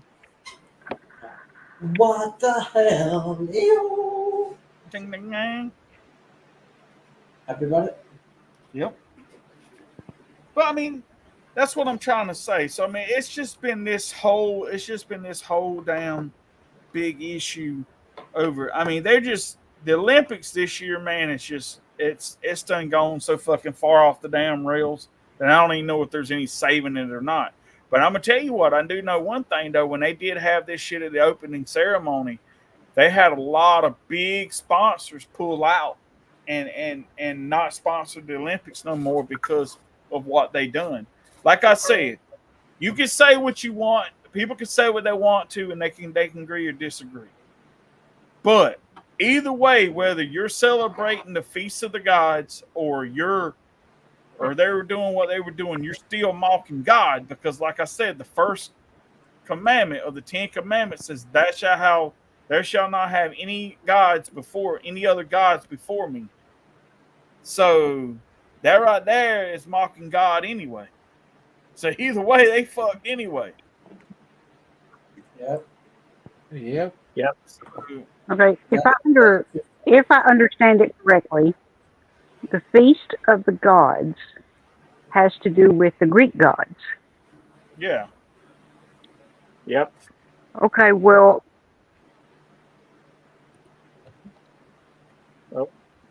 Yeah, did we lose Trish again? What happened? What the hell?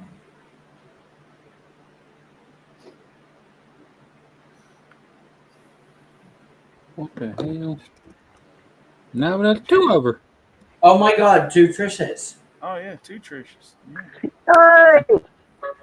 Yeah. Welcome back. Guys. Oh my God. Okay, the Greek gods are the ones that created the Olympics in the first place. Oh my God, I'm going to throw that phone. It's okay, it's not the one I'm on. So to do a tribute to the Greek gods because they created the Olympics, I can see that. The Greek gods were worshipped before Christianity. So if you worshipped the Greek gods before Christianity was a thing, I can see that. I still don't think that it's a good thing to make fun of any god, any religion, anytime, anywhere. Because you're just asking for trouble. But see, here's the thing, though, Trish. Even though, let's say the Greek gods were around before Christianity, right? God was around before them. So you have to look at that. You have to look at that, huh? But how do we know that? Because he created the earth. He created mankind.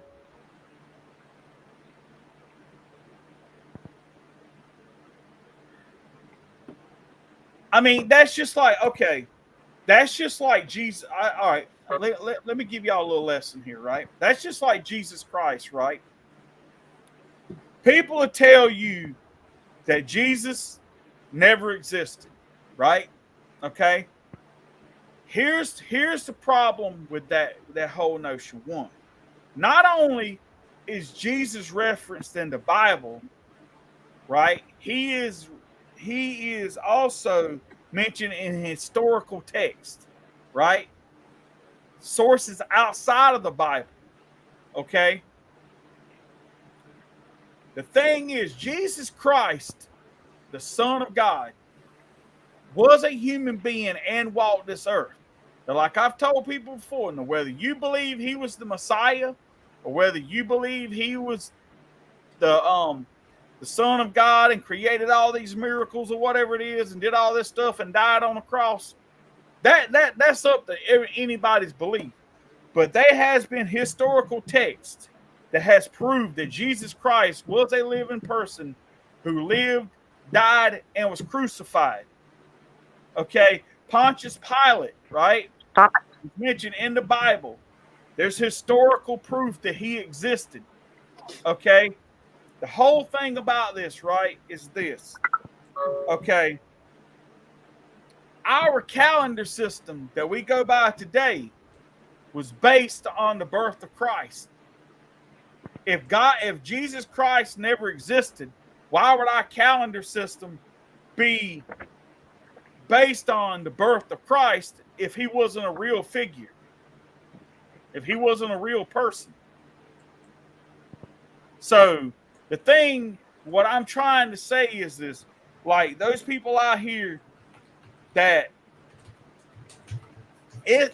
there's just too much evidence that God existed. God created. Okay, like I'll give you an example. They talk about Mount Sinai, where Moses went up to get the 10 Commandments.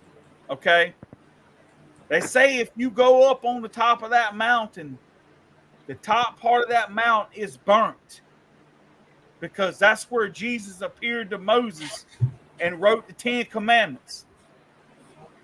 He appeared to him in fire. Okay, that mountaintop is burnt. Okay, that's just like I was talking about with the Red Sea, right? It has been proven. They have done diving expeditions in the Red Sea and have found remains of chariots in the Red Sea, the same type that the Egyptians used. Okay. So if all this stuff is made up and all this stuff is not true, there's too many factors that prove that it's real and it's not real. So my whole thing is this, right? For them to be Greek gods or whatever, that's just like the Vikings had like Odin and Thor, and Valhalla was their version of heaven, or whatever it is. All religions are based on some central higher power. Okay? That's kind of unlikely to be if there wasn't a God to begin with. If there wasn't some kind of creator.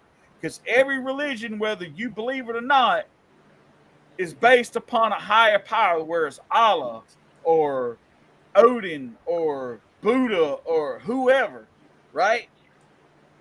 They all believe in a higher power that comes from somewhere else.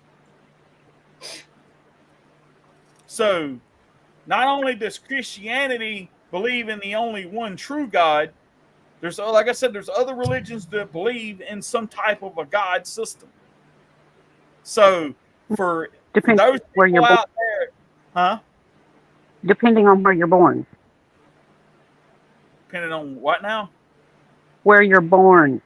Oh, where you're born. Yeah, that's what I'm saying. Yeah, but what I'm saying, it just depends on, like, say if you're Muslim or whatever, you believe in Allah and stuff like that. If you were like back in the day, if you were Vikings and stuff like that, you believed in Thor and Odin and all that stuff. Then like you said, you had some of the Greek gods and stuff like that. You had all these different religions with all these different gods. But what I'm trying to say is, if the world happened like some people want to believe it was, it's just this big bang that come out of fucking nowhere and created everything.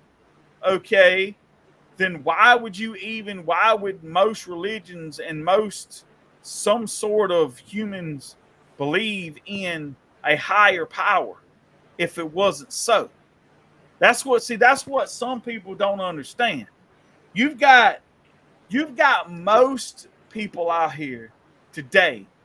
There's some sort of type. I mean, there's more people out here that's religious, whether it's Christianity or Muslim or Buddha or whatever it is, whatever kind of religion or belief system you have, right? There's somebody out here that believes in something. There's more people that believe in something than believe in nothing. Okay. The whole thing, like I said, the whole thing about it is it's just too hard to be made that it not be true. That's the only thing I can tell you.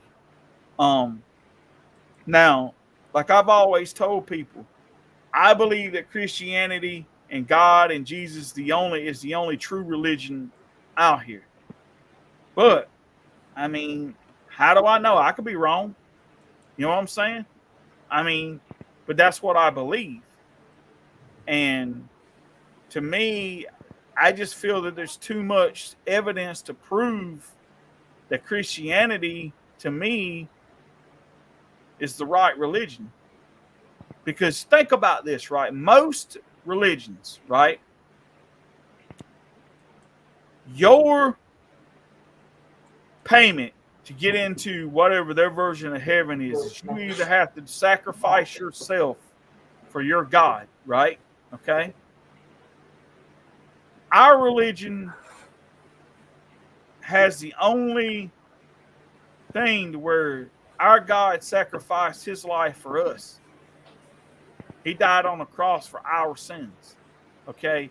Most religions out there have this version of like a lot of the Muslims and stuff there believe if you die an honorable death, like say for instance when them guys ran them planes into the World Trade Center, they believed that when they died they were going to go to their version of heaven and get 70 virgins or whatever it is, and that was how they was going to spend eternity, right? Well, see, Jesus doesn't ask you to sacrifice yourself for him. He sacrificed himself for you. The only thing is you just have to accept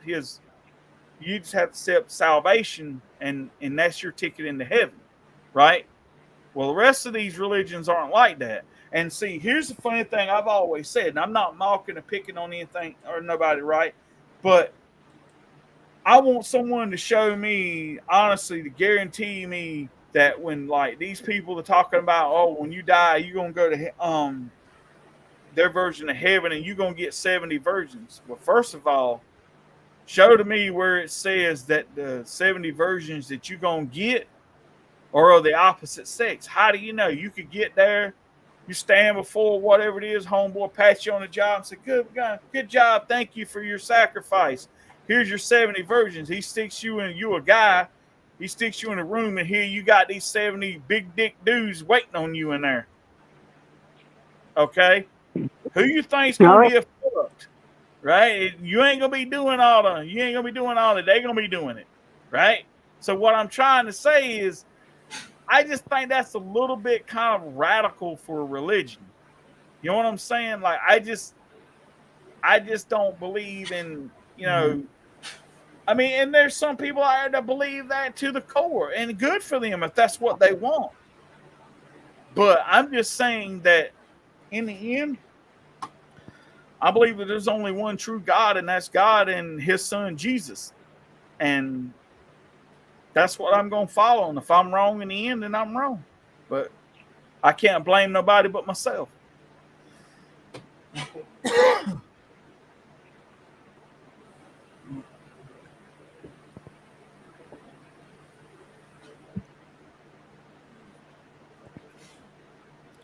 But like I'm saying, where I was talking about earlier, with the Greek gods. And like I said, even though if that's what they were doing, in the end, they're still mocking Jesus because like God said, there will be no other God before him. Okay? So. Well, even if it was a tribute to the gods, They're not worshiping those gods. They were, if they're doing what they said they were doing a tribute to the gods, okay? That's not worshiping those gods. That's doing a tribute to those gods because those gods originally created the Olympics. And this is the Olympics, so that was their version of doing a tribute to them. I didn't watch it, okay, for the record. I did not see it. It was like 3, maybe 4 days before I even knew anything was going on. So I missed the whole damn thing in the first place. But see what I'm trying to But say, though. that's like people doing a tribute to a singer. Somebody give me a singer that died recently. Oh, Loretta Lynn. Okay, it's not recent, but they have done tributes to her by singing her songs, playing her music, talking about her life. And that's true with any huge artist. They all do that. They're doing a tribute to them. They're not worshiping them. They're doing a tribute to them. There is a difference. So if they were doing a tribute, to the Feast of the Gods, I don't see anything wrong with that. But see, Trish, here's where it gets tricky, right? Okay. Still, even if it was paying tribute to them, God feels like, why, if you're paying tribute to them, you're still putting someone else before Him. You see what I'm saying? Well, that's true. That's true in any tribute you do. Yeah. So what I'm saying is like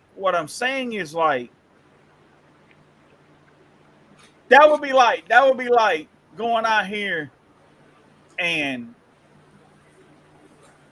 say you went out here and you won a gold medal and you say, I want to thank the Greek gods for creating the games, but you don't thank Jesus and the whole thing. He's gonna look at that like, okay, you're gonna praise them but not praise me. But you wouldn't even be here if it wasn't for me. You see what I'm saying? It's one of those things. Yeah, but still, it's the same when somebody does a tribute to a singer that dies. You have all these people that gather together and do a big show and sing their songs in honor of them, in tribute to them. And 99.9% of the time, you never hear anybody thank God for that. They're just paying tribute to the artist. So in that sense, they're doing the same thing, paying tribute to an artist, as they did by paying tribute to the Greek gods. They're putting that artist above God, and that's going to upset God. Well, I mean, I'm just going to say this, Trish. I'm not saying it's right. I'm not saying that everybody hasn't done it. And you know what I'm saying? I'm not saying that I condemn anybody for doing it or whatever. I'm just saying that that's just, to me, I feel like that's how He sees it. You know what I'm saying? Whether it's mankind paying another tribute to, I'm just saying. I mean, that's how I take it. I mean, there's a lot of things that are kind of a fine line of what you believe is right and wrong or whatever. I mean, I can't tell you that. I'm just saying that that's how I take it, and I think that's how it's perceived. Whether giving a tribute to somebody is right or wrong, that's not on me. You know what I'm saying? I don't. You would. That's something that you might have to go read the Bible and find out about. You know what I'm saying? I mean, I'm not saying I'm not going to condemn somebody for doing it. You know what I'm saying? But I'm just saying, like, but the world condemning the Olympics for what they did.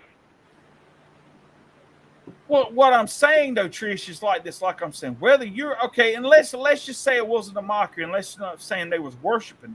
They're still paying tribute to other gods. That's where God feels like you're still you're still paying some kind of a thing to them when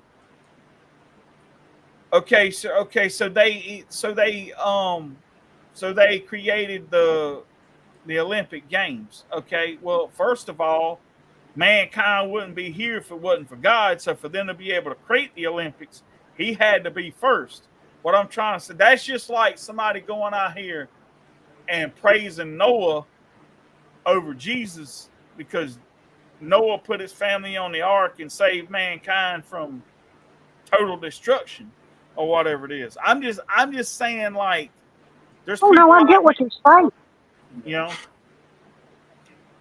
No, I get what you're saying, but okay, that took me in a whole other route. Technically, if Noah hadn't built the ark, everybody would have died, Yeah. and Jesus never would have been born. Okay, so if he hadn't built the ark, that's not where I was going to go with this, damn it. Yeah. But if he hadn't built the ark, if he hadn't listened to God and built the ark, then everybody would have died, and there never would have been a Jesus born, and we wouldn't exist. That's right. So if somebody wants to pay tribute to Noah, I would actually understand that. But that was not what we were talking about. Sorry. Yeah. I just feel like anybody that has an issue with, okay, everybody please have an open mind just for a second, okay? Okay. If you can look at the Olympics and just for a second go, oh, okay, that was a tribute to the gods. Now wait, are you offended by that? Because if your answer is yes, because they were putting those gods before my God, whoever your God may be,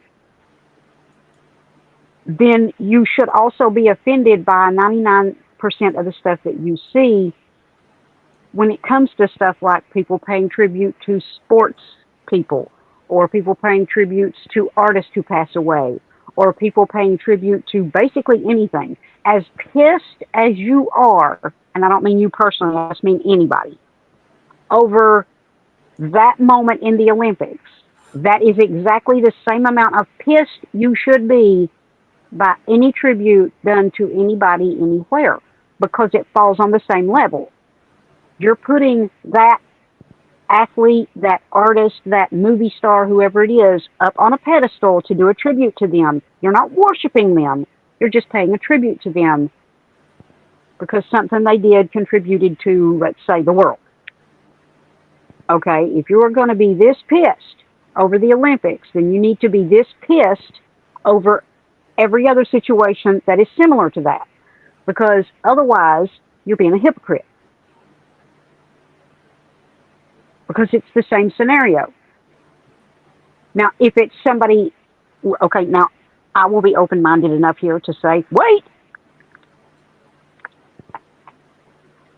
Oh God, please tell me I'm still there. Yes. Yeah, you're still here. Mm-hmm. Okay. I will be open-minded enough to say, okay, let's say it was making fun of the Last Supper.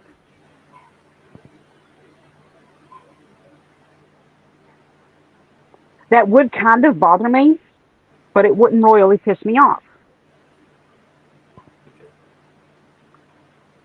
But that's because of my situation.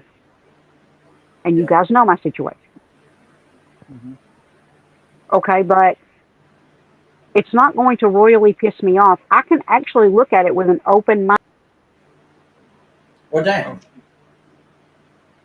Did go away that time. Ooh, shit. And she was like in the middle of sentence.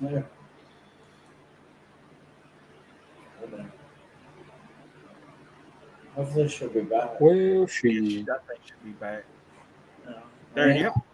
Okay. Right, she back. Put you back in. She back. Oh, welcome back to. Okay. Damn it, my lights quit working. Okay, anyway, I can look at it with an, oh, there we go. Enough of an open mind to say, yes, it would bother me. Because I remember what I was like when I had the same faith that you guys had. But it wouldn't royally piss me off to the point that I would boycott the Olympics or anything like that, because everybody has the right to worship the way they want to worship, the way they choose to worship. No, you should never make fun of any god or any religion, because you're just asking for trouble on more than one level. Yeah. But I can be open-minded enough to say, well, if they were making fun, then that's on them. And if the god that they were making fun of gets pissed off, that's also on them. Yeah. Okay, but I'm not going to sit here and boycott the Olympics over something to do with religion. A man punching a woman in the face is a whole other story. Yeah. A child, a convicted, admitted child rapist, yeah, I might boycott it over something like that. Yeah. And I did hear what you said about that specific situation, Wild Bill, and I have to say, I do actually agree with what you said about the 12-year-old. I mean, Yeah. Well, I was just like I didn't want anybody to feel like that I felt like that whatever how they felt wasn't justified. I just felt like that in the end, there's more. People have to look at all the things, and that's just what I was trying to explain to people, that you have to look at the whole situation.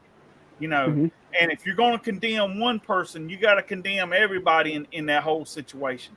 You know what I'm Yes, saying? It's just like yes, it's you know, I completely agree with that. you know. But Because where Trish, the hell was it? yep, I know that's what I'm saying. But Trish, I'm gonna put a little twist on something, okay? All right. Yeah. I want to say this about this whole Last Supper thing, okay? And Jesus and all this in one kind of big kind of combined thing. Okay. Now, was I pissed? Wait. Okay.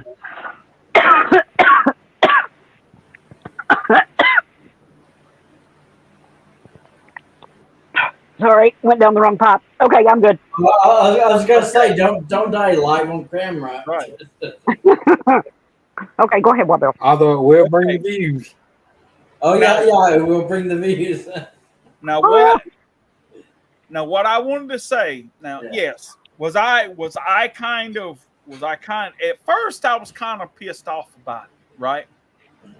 But then I got to thinking about it, and you know me, like when I explain stuff to people, or when I see things, y'all always tell you I see things like totally different from everybody else, and there's 1,000 views I can give you on everything or whatever. It's just who I am. It's that I can I have like I come at things multiple different ways. Okay, now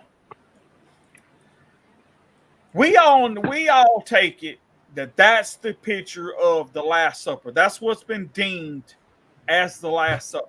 Okay, now do I honestly believe that that is 100% accurate of what the Last Supper looked like? No, I don't. Okay. Do I think that it has some sort of, is there some basis upon that? Sure. And what I mean by that is this, okay? Now, if you notice in the Last Supper on that, you really don't see like cups and stuff on the table and stuff, or at least in front.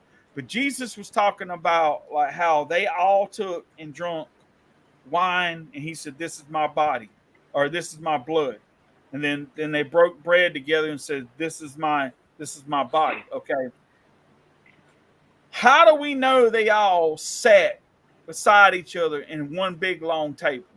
My whole thing is, if you've noticed that most people, when they get together with small crowds, big crowds, there's usually one side of the table and the other side of the table. I honestly believe that they all sat in a square like this. That way Jesus could look everybody in the eye, face to face, and tell them what was going on. Okay? You got to think about something. That painting was painted centuries after Jesus had died, after the Last Supper had even happened.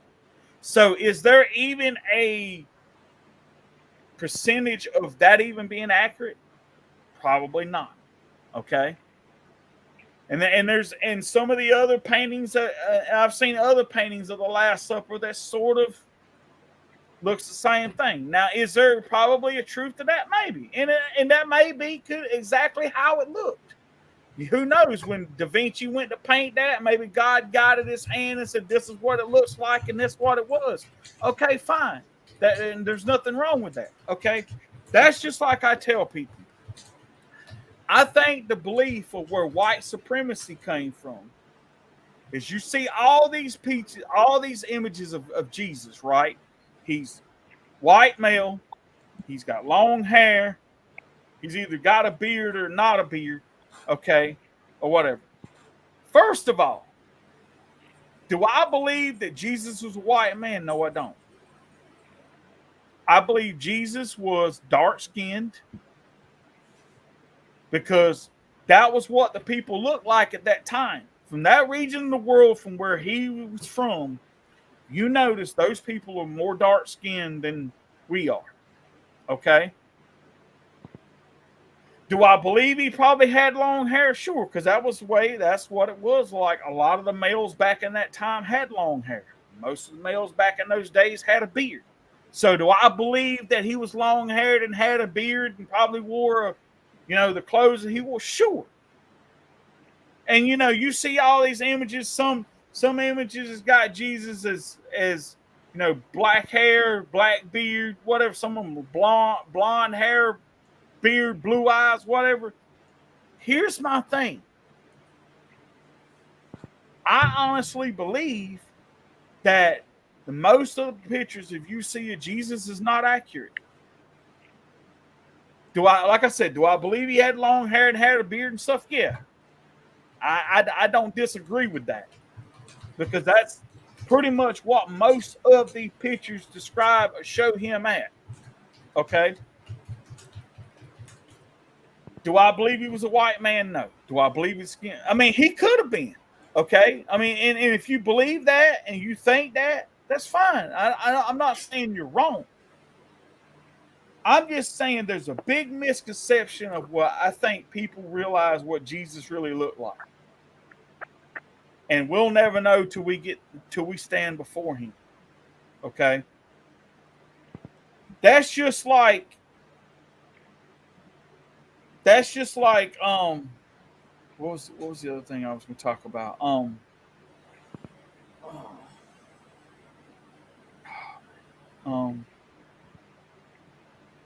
That's just like the disciples, right?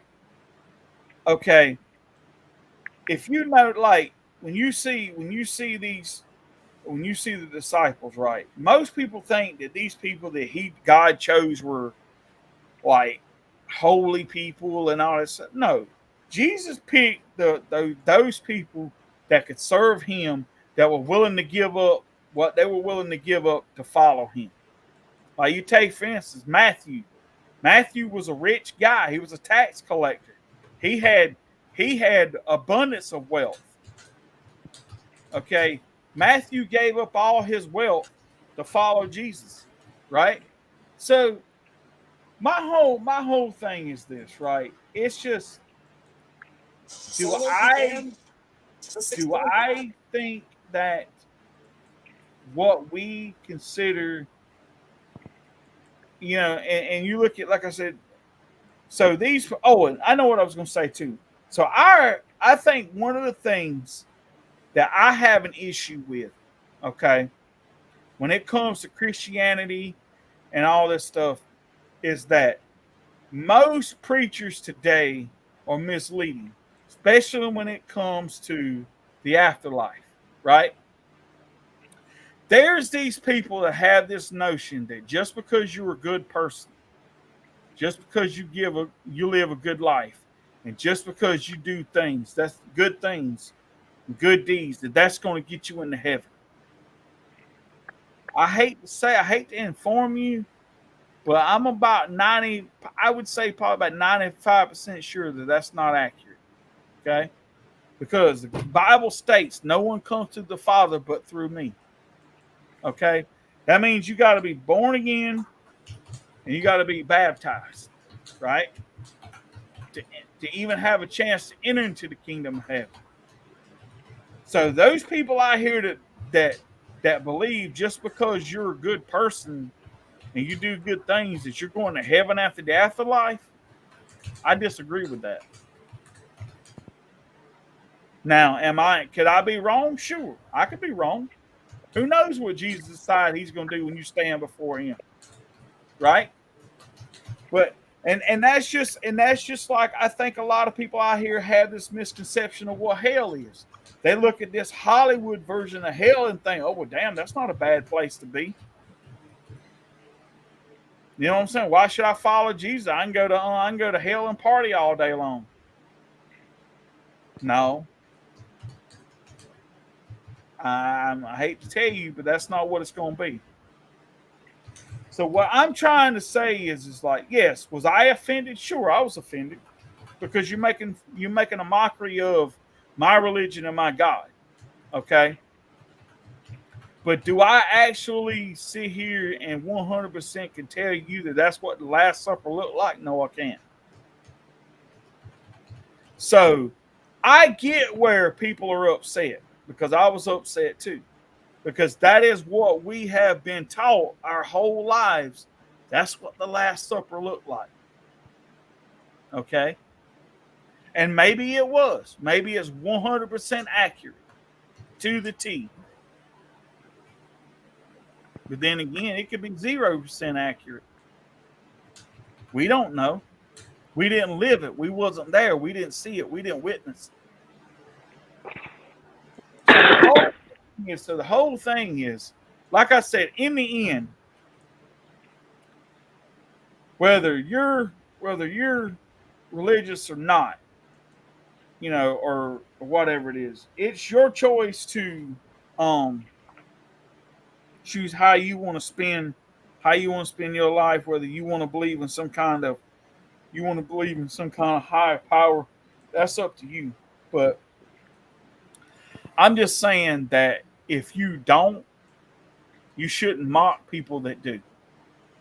And the funny thing about it is, I even saw, because I went on some of these sites that were posting about that whole Last Supper thing. I even seen people on there that admitted, hey, I'm a devout atheist, but I still don't think you should be making fun of people's religion and mocking their gods if that's what they believe in. You know what I'm saying? I mean, you know you kind of fucking up when you got the atheist speaking up about it. You know what I'm saying? I mean, that to me, that's just like, okay, yeah, you screwed up, homie. You know, that's what I'm saying. I mean, it's to the point to where it's and the whole bad part about it was this. I don't think it would have been so bad, but they had a bunch of drag queens doing it. That's what made it so bad. Then turn around, and like I said, that fat person there that was supposed to be, I guess, representing Jesus or whoever it was, or the main focus in that thing, tweeted out the New Gay Testament. So the Bible is the only thing that it uses the references as testament. So my thing is you had to be mocking something, because when you say something like that, I mean, it just, to me, that's blatantly what you're talking about. You can sit here and try to defend whether, see, here's the whole thing, and I'm going to tell people. I think the reason why they had that guy dressed in all blue and dancing around in like that leaf garment or whatever it is he had, because when you look at the Feast of the Gods picture, they had a guy dancing around in something like that on that thing. Okay, here's the thing. They could use that as an excuse, saying, well, yeah, well, you know, it's a similarity, but look, we have this dude right here. You only did that so you wouldn't get such a backlash from people, because that way you can say, well, you know, whatever. They were trying to find a scapegoat is what it was. They were looking for an excuse to be able to say, well, that's not what we were doing. No, you were blatantly doing it. You're just trying to throw shade somewhere else. Like I said, everybody's got their own opinion. Everybody can believe how they want to. Everybody can, I mean, there's some people that, you know, like I agree with Trish. You know, there were more important things that went on in the Olympics than just that, right? I mean, like with the whole, that whole boxing fiasco, and then that whole person that was a sex offender, being there, being able to compete in the games and all that stuff. I mean, that don't help the Olympics none either. Now, I want to show y'all something. Here's another image that you don't hear as many people talking about, because I don't think many people saw that as much as the other. There's this one part where you see the guy, or whatever it's supposed to be representative, I don't know what it was. Guy comes down a ramp riding on a pale horse, right? And when it gets to a certain thing, you see wings behind it, right? Okay. Like that, okay. But the guy that's riding it almost looks like some kind of like spirit, or maybe even like a demonic kind of like figure or whatever. And like I said, it talks about in the New Testament, for God broke open the fourth seal, and there behold a pale horse, and who rode on him was death, and hell followed with him. Okay, so why would you have that imagery in there? What's that got to do with the Olympics, right? What does anybody that looks like that, look like one of the four horsemen, have anything to do with the Olympics? It doesn't. So it just makes me wonder, like, why are you doing all this stuff to throw shade for somewhere that doesn't need to be thrown shade at? Is what I'm trying to say. What has it got to do with the Olympics? Nothing. I do have a question. Yeah. Well, I have two questions. First question is, did any of you guys actually see the performance, or did you just hear about it? I saw most of the opening ceremony. That part I actually missed. I'm not gonna lie. Okay, second question. The big blue guy. Uh-huh. I've not seen pictures of this, and nor do I want to, but I was told by somebody that at one point you could see his junk. Oh. And it was brought up to me too in a video, and somebody was saying, so like, there's one guy, like, if I could bring it back up here. Hold on for a second. I don't know if you'll see it in this image. My screen is froze anyway, so I won't be able to see it. Yeah. They were saying that there was one guy in the picture there that looked like he had his balls hanging out. I don't know. That's what I'm talking about. Yeah. But because my neighbor said that his granddaughter was watching it with her mom, and she looked up at her mom at one point and said, "Mom, I can see his pee-pee." What? Oh my God! Oh my God! I'll be honest with you, I haven't even seen the performance, so a lot of this. No, like I said, I didn't see it. I didn't see it personally. I didn't see the opening. I've only seen very little of the Olympics as it is. But I was just curious because most people, when they talked about the opening, they were talking about, well, we all know what they were talking about. But I've not heard anybody except that one person say that they could see the blue guy's junk. Oh. Good night, country fan. Or his pee-pee, as that little girl said. Yeah. Wow. I mean, yeah, like if even a kid notices something, like, wow, like that shows just how bad it really was. Or I mean, yeah, I'm not surprised. What? I mean, I seen that part, but I didn't pay attention to it enough to really notice. Okay, well, most guys don't want to see the guy's junk anyway.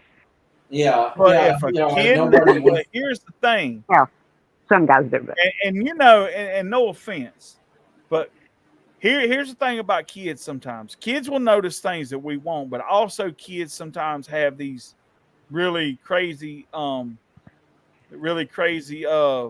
I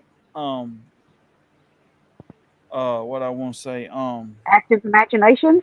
Yeah. No, well, it's more of a attention span is what I'm trying to say. So maybe they will, like you know what I'm saying, like sometimes, so But what I'm saying is, like, sometimes kids notice things that we won't. And if you hear kids say something about, hey, look,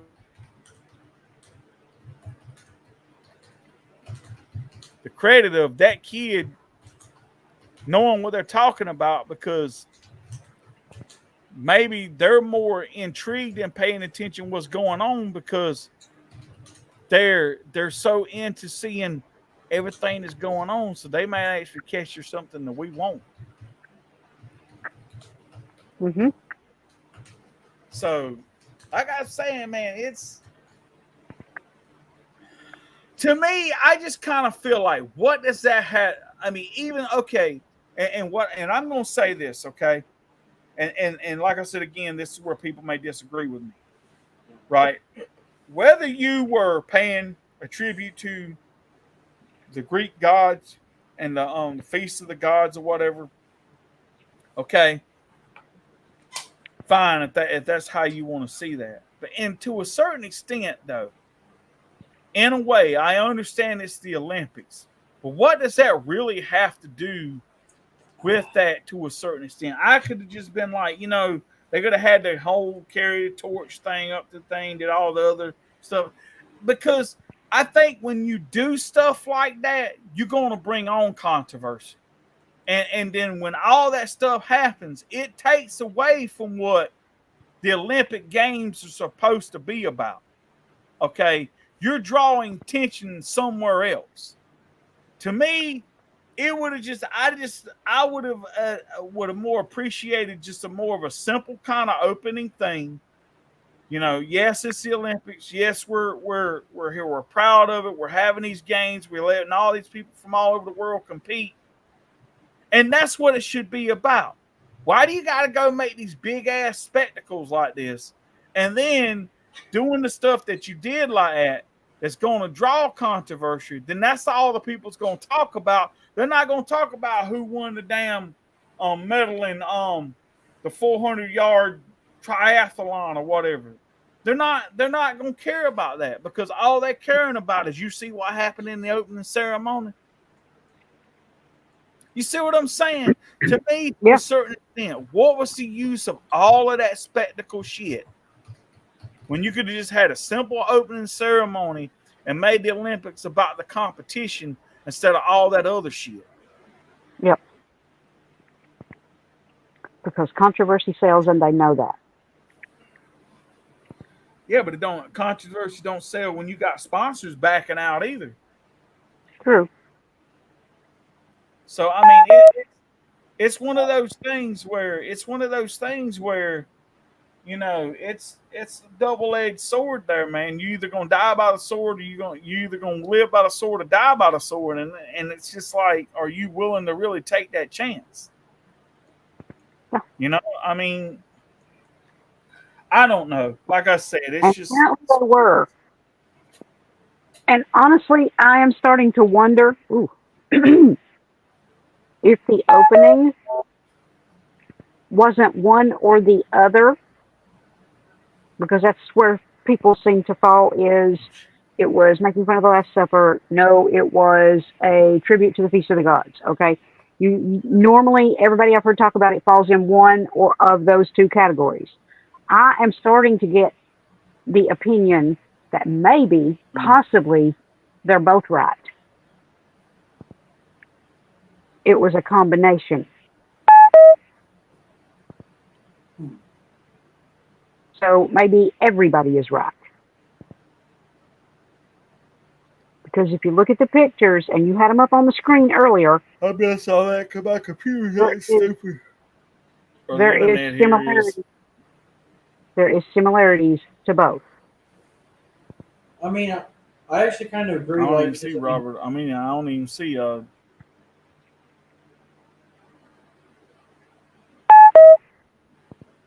Damn.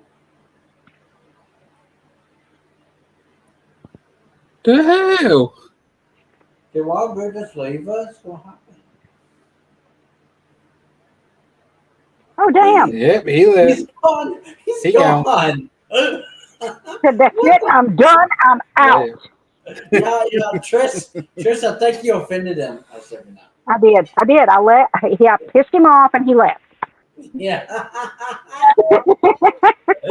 That's what, like, I mean, to be honest, I think while Bill was going to say something, just lost signal.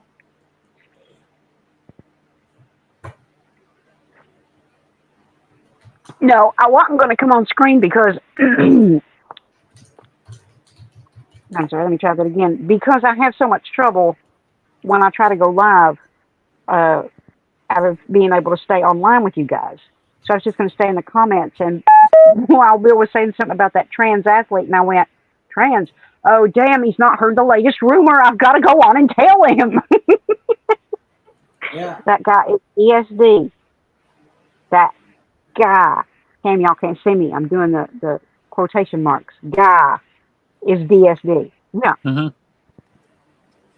Yeah. Welcome back, while Bill go. Welcome back. So I missed like all of Well, that you said. So did you miss what Trish was saying? Okay. Did you hear any of it? Nope. The only thing What the I hell? heard when you just said that DSD right there at the end. No, when I was talking about the opening, I'm starting to believe it's not one or the other. It's a combination of both. Because most people fall in one of those two categories when you hear them talk about it. Half the people believe it's making fun of the Last Supper. Half people believe that it was a tribute to the gods. I'm starting to believe that it is a combination of both. Because if you look at the pictures like you had on screen earlier, you had all three pictures on screen. There are similarities to both pictures. I'm starting to wonder if it wasn't just a combination of both.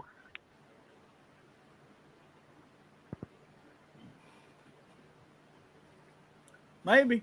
I mean, but I'm just saying that I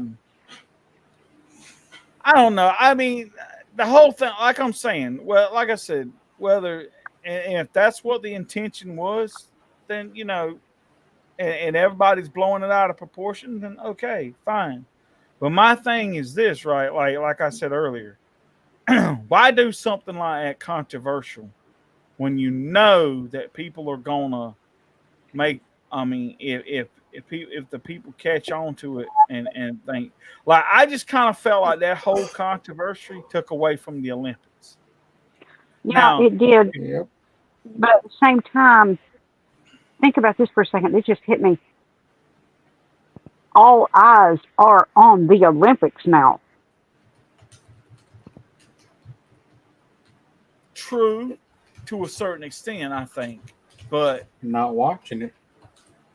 like I'll be honest with you, I haven't watched any of it. I watched some of the opening ceremony, and I saw that whole debacle thing where that woman, where them two women were fighting, or that woman, man, whatever was fighting, and that was about it.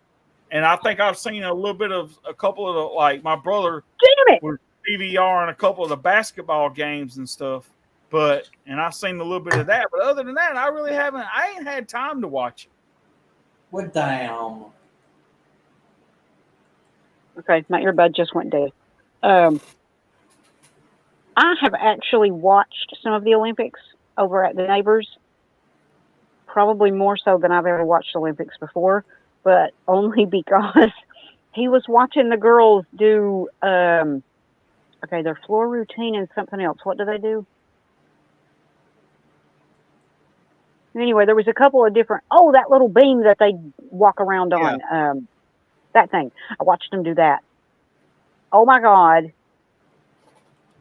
That was so damn impressive. I could not stop watching it. Yeah. So I actually saw the girls win the gold. And it reminded me of back when Mary Lou Retton, 40 years ago, when Mary Lou Retton and that team was so good and won the gold. I mean, like, and then, and you could kind of compare that to a certain extent to the Super Bowl. When you had these big controversial halftime shows, people are either gonna like it or they're gonna hate it. Oh yeah. Sometimes I begin to think sometimes that takes away from the game, because you're gonna hear, oh man, did you see that damn shitty halftime show? I mean, and you'll hear people. You may hear people talk an hour on just the daggum halftime show, and not even the game at all. You know what I'm saying? So that's what I'm trying to say. Like sometimes I just think that it's you damned if you do and you damned if you don't. You know what I'm saying? Oh yeah. It's one of those things that's like.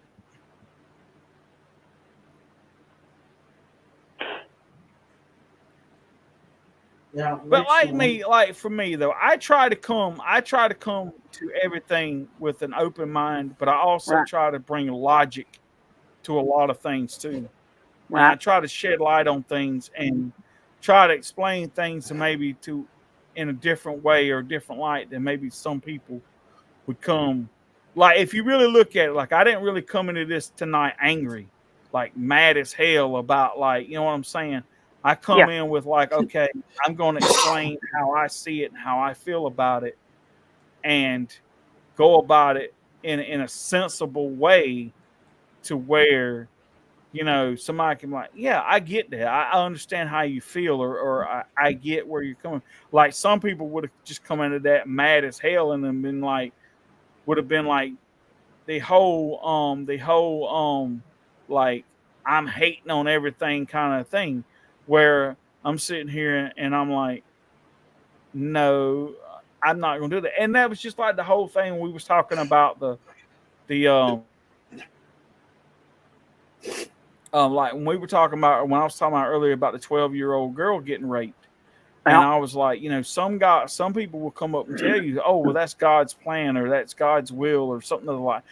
I won't tell you that because to me, I'm like, I don't know what he be thinking, what he does, or why he intervenes and why he doesn't intervene. That's not for me to understand. That's only for him to understand. I just have to have faith in that, you know, in the end that everything's gonna work out or whatever.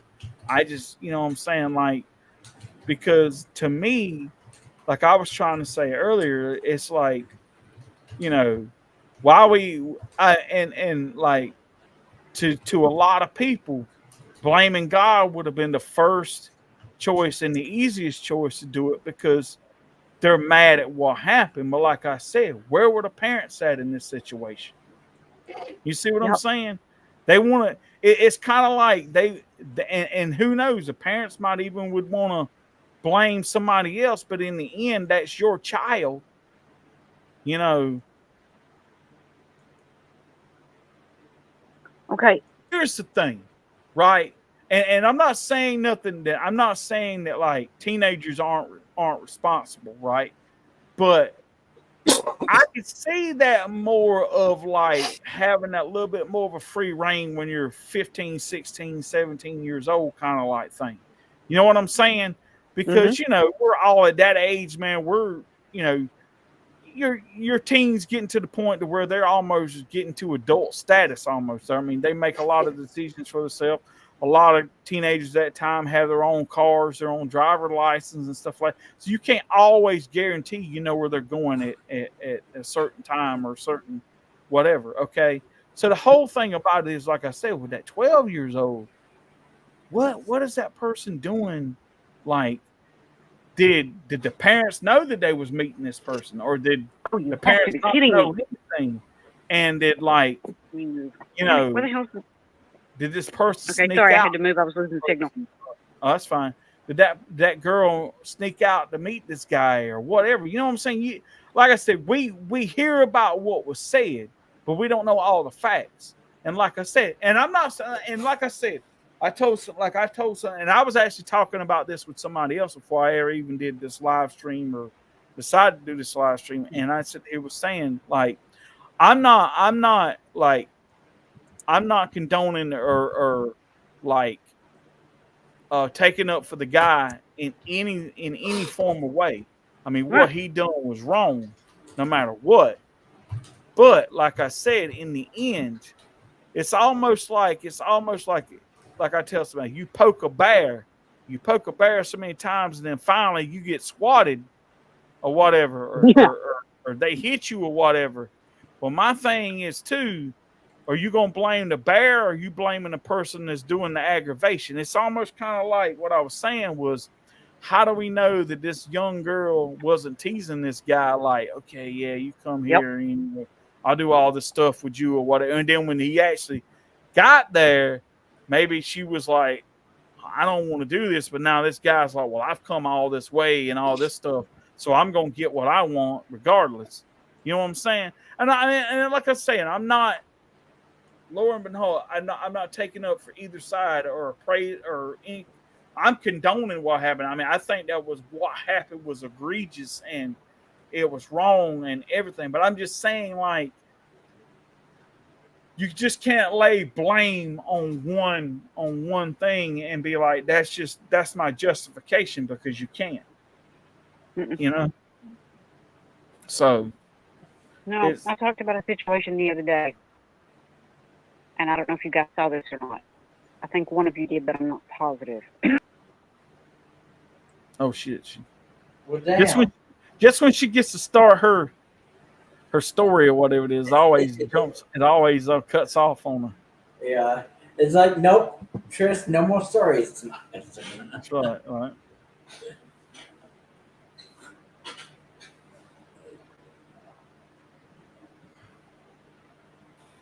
Well,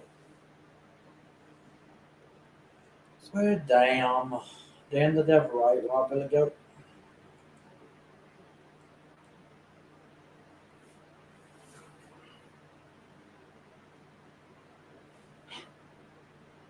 And I'm back, I hope. Yep. Yeah, welcome back, Trish. Thank you. Okay, let me try this again. I talked about this 12-year-old little boy that died. And yeah, I will be honest enough to admit I did blame God. And there was a reason. Now, I would love your opinion. You don't have to give me your opinion right now. If you want to take time to think it over and then chat with me later about it, that's fine. I don't care. 12-year-old little boy was living with his dad and stepmom. They had custody of him. The mother was fighting tooth and nail to get custody back, and the courts kept putting her off.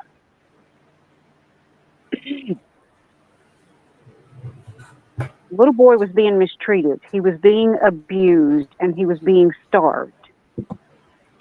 His teachers reported it. His principal reported it. The cook reported it. The bus driver reported it. Social services didn't do a damn thing. The mother was fighting as hard as she could fight to get him back. The courts kept ignoring her. They kept putting her off. That little boy was starved to death. He died, literally starved to death by his dad and his stepmom. Yes, I get mad talking about it. Okay? So many people stepped up and tried to help. So many people called social services and reported it. It wasn't even funny. So many people tried to help that child, that innocent child. And nobody was able to save him. Because his dad and his stepmom abused him and then starved him to death. And yes, I did make the comment. And no, I don't take it back. Where was God in that scenario? That little boy couldn't defend himself. He was an innocent child. The mother was fighting as hard as she could fight to save him. The school fought. The bus driver fought.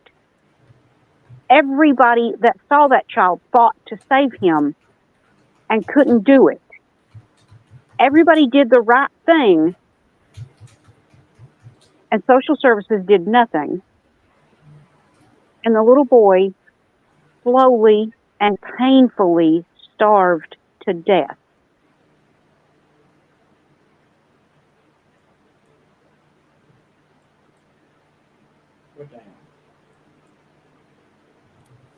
Now, you didn't hear a whole lot about that. You didn't hear a whole lot about that because the Olympic scandal, the first one, I have to specify the first one, was so big that it took over every news outlet or anybody that was talking. And almost nobody heard about this poor child. that was tortured, beaten, and starved to death. See, if the circumstances had been different, I probably wouldn't have said, well, where was God in that situation? Because you can always say, well, he could have had someone step up and report it. Well, I know of at least 5 different people that did that and nothing was done. Well, where was the mother? He could have sent her. He did. Maybe, I guess. Nothing was done. And it pisses me off because that is a young, innocent child with adults actually stepping up and doing the right thing and fighting tooth and nail to save this child. And yet God allowed his dad and stepmom to starve him to death.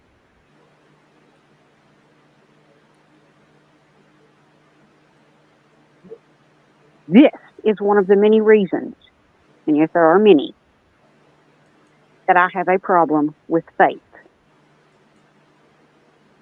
Because I see shit like this all the time, and people will say, yes, that thing that you were talking about, well, it's all part of God's plan. Oh, you have to have faith that it'll work out. There's no working that out. He's dead. Now, that mother doesn't have her little boy anymore, even though she was fighting tooth and nail to get him back. And yes, the anger is probably blocking the obvious for me. If it is, and you see it and I don't, please point it out to me. I just can't believe that there is a loving God that would allow that to happen with so many people fighting the right fight, the good fight to save that innocent child. And he just sat there and allowed it to happen to an innocent child.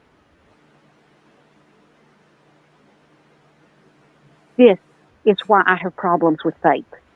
Well, like I said, one of the many reasons I have problems with faith.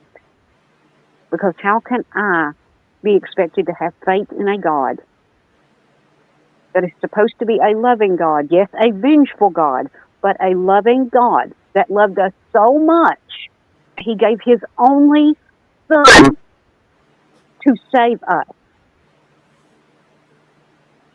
That's the kind of loving God I was brought up to believe in. But how am I supposed to have faith in that God when he lets stuff like that happen all the time to innocent little children? Okay, I get what you're saying, and I can't say that I disagree with you, right? Okay, but I'm gonna try to put my perspective of how I feel Okay. about this situation. I was Okay? kind of hoping you would. Now, like you said, why would a loving God let this happen? Okay, first of all, why did a loving God let his son die on a cross for mankind's sins? Right? Okay, think about this. All right, like I said earlier, God has intervened in man's aggressions our whole lives, whether we want to admit it or not. Now, like I said, why do things happen? Why do things maybe get overlooked or whatever it is? We will never know. And I'm not saying I understand it, okay? Because I don't. I'm not going to sit here and give you some kind of bullshit answer that that's God's plan or whatever, right? I'm not. I don't do that type of thing, okay? But what I'm saying is this, right? Like I said, and I understand this a child, and you look at it differently with a child, okay? And I get that. And maybe there's not an answer or whatever that I can even give that will make it sound any better, okay? But I'm just going to say this in the instance, like I said earlier. It's hard. All right, here's my thing. I'm gonna put it in perspective. People can. If I was God, right? Okay. Now I'm not saying that what your grievance has validity and has thing, and I totally agree with what you're saying. Okay. But as a God, if I was God and I see all this stuff happening, and I'm sitting here and I'm like, okay, Well, yes, I can intervene. Okay, sure. But why should I, in a sense, when I've done all this stuff, but yet mankind keeps doing all this wicked crap all the time, right? I mean, you give them free will. You don't make them choose, like, you don't make them choose Christianity. You don't make them choose religion. You don't make them choose salvation. Everything that you get in life is by choice. It's by free will. Okay. My whole thing is this, like I said earlier. Let's say God would have intervened, and let's say that he would have stuck his hand out and said, "Hey, I'm saving this child," right? Now, my thing is, yeah, would the child be grateful? Yeah, I'm no doubt in my mind the child would have been grateful, right? But you have to look at this thing, and let's say he intervened not on the child's behalf, but let's just say in the half of, let's say, the parent or whatever, right? Okay. How thankful would they have actually been, right? You have to think about that. Like, how thankful, like I said, we walk around this world every day, right? Okay. Hold on, I'll wait till she gets back.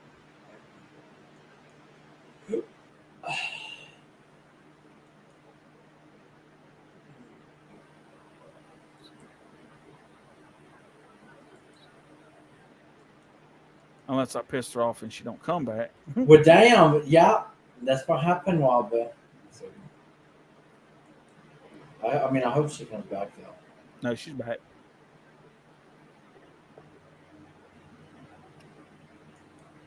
But Sorry. Okay, please continue. no, you're okay. I was just joking with Al myself, so I hope I didn't piss her off when she decided not to come back. But no, what I was saying was, like, so what I'm trying to say is this, right? And Please don't go back up. Please go back up. Damn it. Alan, can you hear me? yeah, we can hear Yeah. you. Oh, thank God. Okay.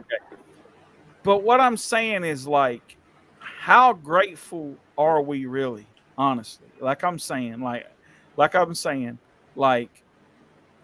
we're quick to condemn, and we're quick to judge, but we're not quick to say thank you or give praise.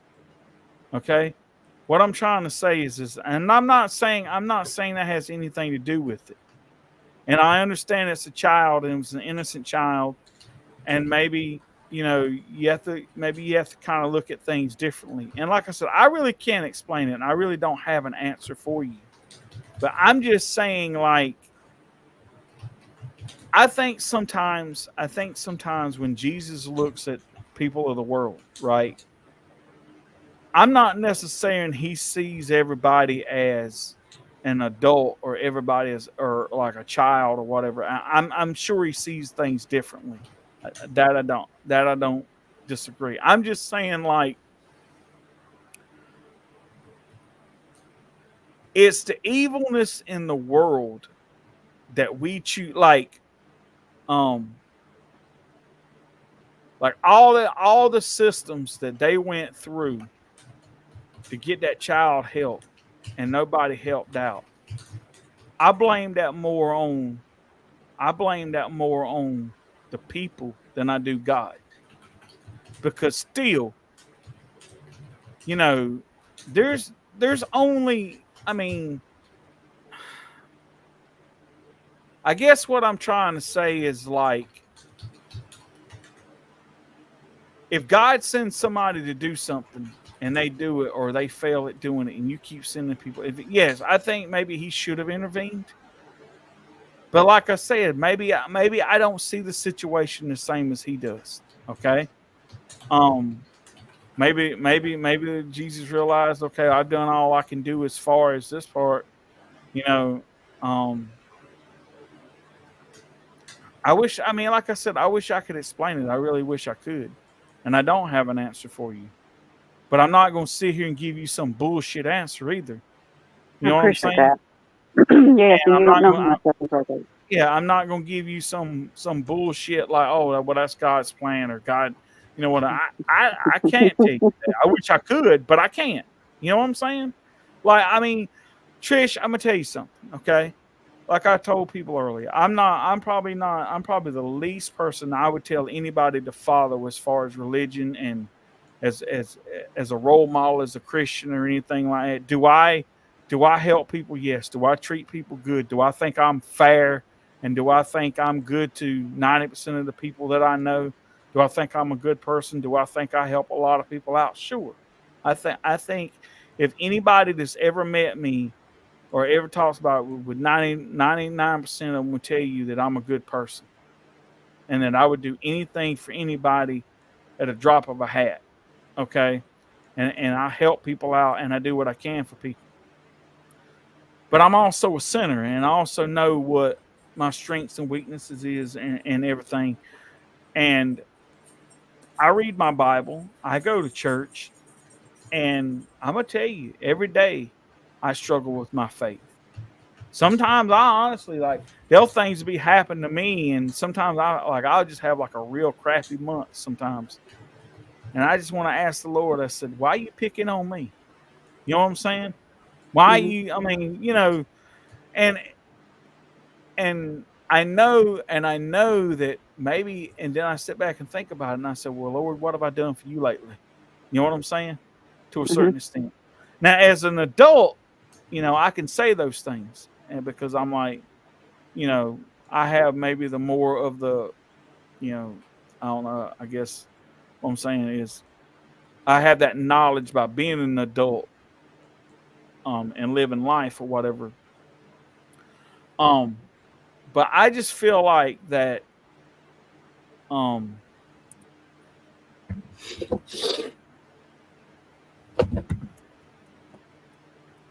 how do I, what do I want to say to make this sound thing?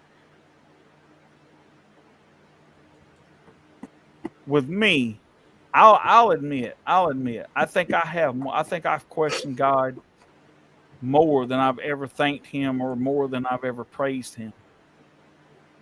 But does that make me a bad person? No. Because I honestly think if you're not asking God why not me or whatever, then and you're just not talking to him at all, that's worse than not asking him.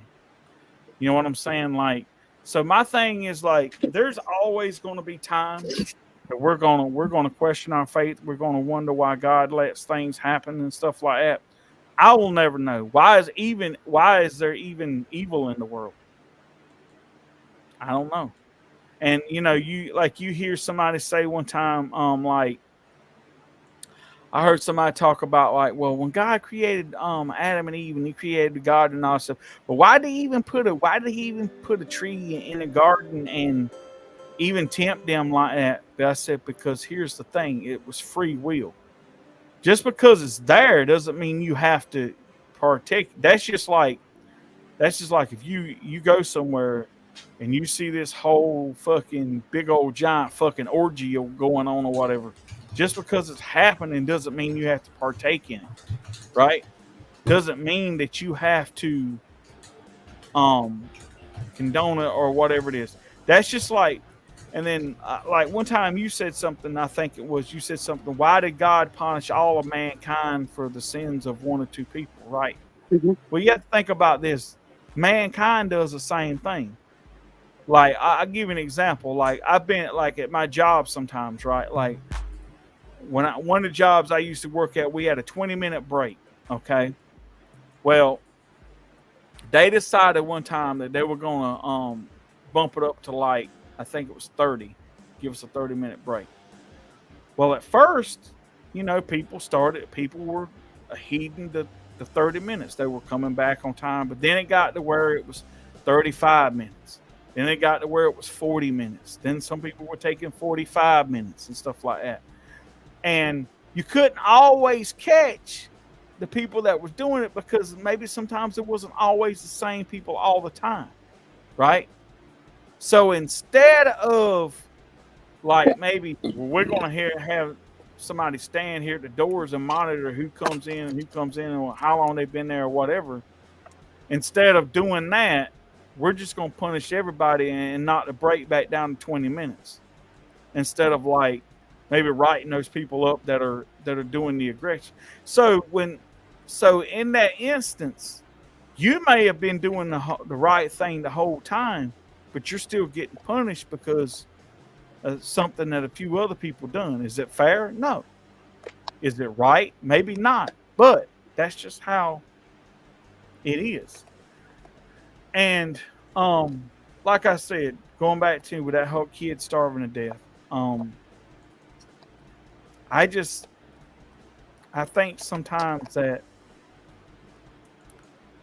God don't intervene anymore like he used to, because maybe it's got to the point to him to where it's like, what's the point in it?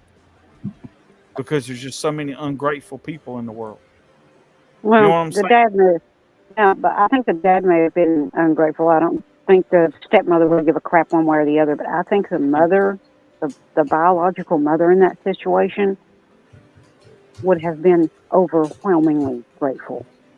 Oh yeah, no, I'm not saying that she wouldn't have been, and I'm not saying that there wouldn't have been people grateful. I'm just saying that when you look at things like that, sometimes it's just like you, Trish. Say, for instance, say you had a car, right, and say you gave this person a ride, let's say the town, like every week, 2 or 3 times a week, right? Then it got to the point to where it was no longer you were doing it because it was a good deed. Maybe you kind of got to the point to where you felt like, well, I'm kind of obligated to. But then once the obligation got there, then it got to the point to where the person felt like, well, that's your duty to take me to town. And then they got to the point to where it got to so much that they were no longer grateful for it. It was almost like it was expected. You know what I'm saying? And you're getting to the point to where you're like, well, damn, I'm doing all this for this person. And I'm not saying you're the kind of person to ask for anything in return, right? But I'm just saying, like, once in a while, just show your gratitude by saying thanks, or saying, hey, can I grab you something while I'm at the store? Or can I do this for you? Or can I do that for you? And maybe some people aren't able, and I understand that.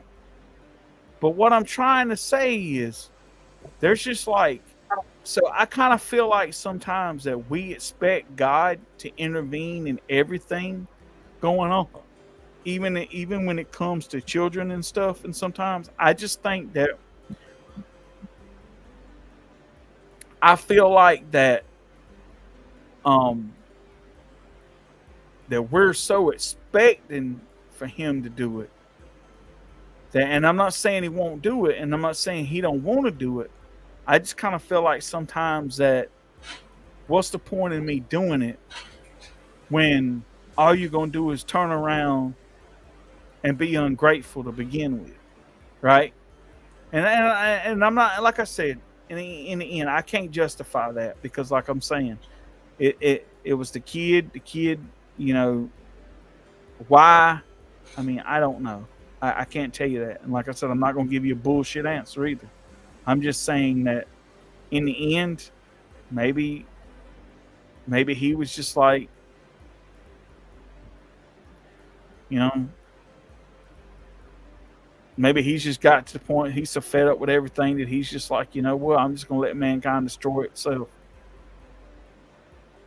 You know? So, and I mean, like I said, so I don't know. I mean, I wish I could tell you, and I wish I had a better answer for you or a better explanation for you. But like I said, at least you could say I didn't give you a bullshit answer. You know what I'm saying? Yes, thank you. Thank you. I appreciate that.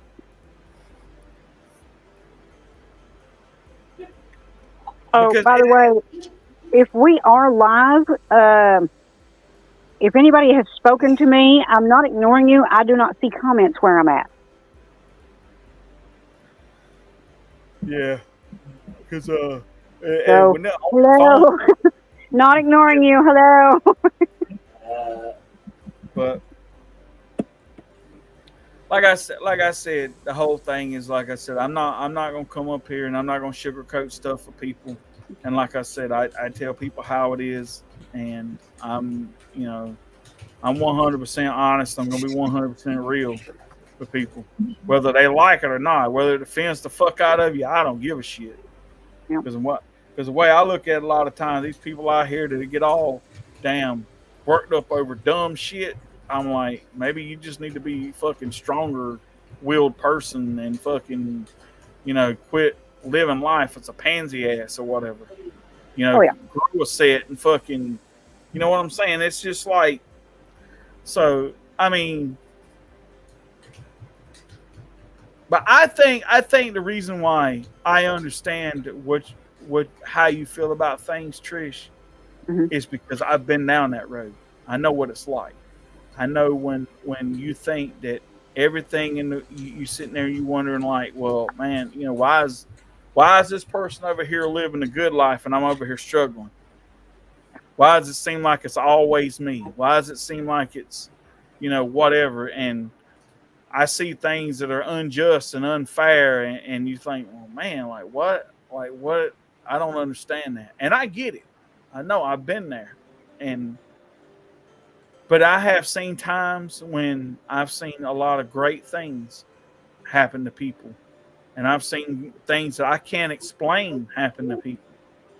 And I know there's goodness in this world, and I know God is good and He does great things. Don't get me wrong. I've seen it. I've seen people where I knew that, like I've known people that went in the hospital and stuff like that, and they didn't, and they had no chance of coming out of it. Their percentage rate of dying was probably like 98%. And I've seen God work miracles in ways that I'll never understand. But then I also wonder why'd you let this happen? Why did this happen? Why didn't you intervene in here? But like I said, I can't answer that.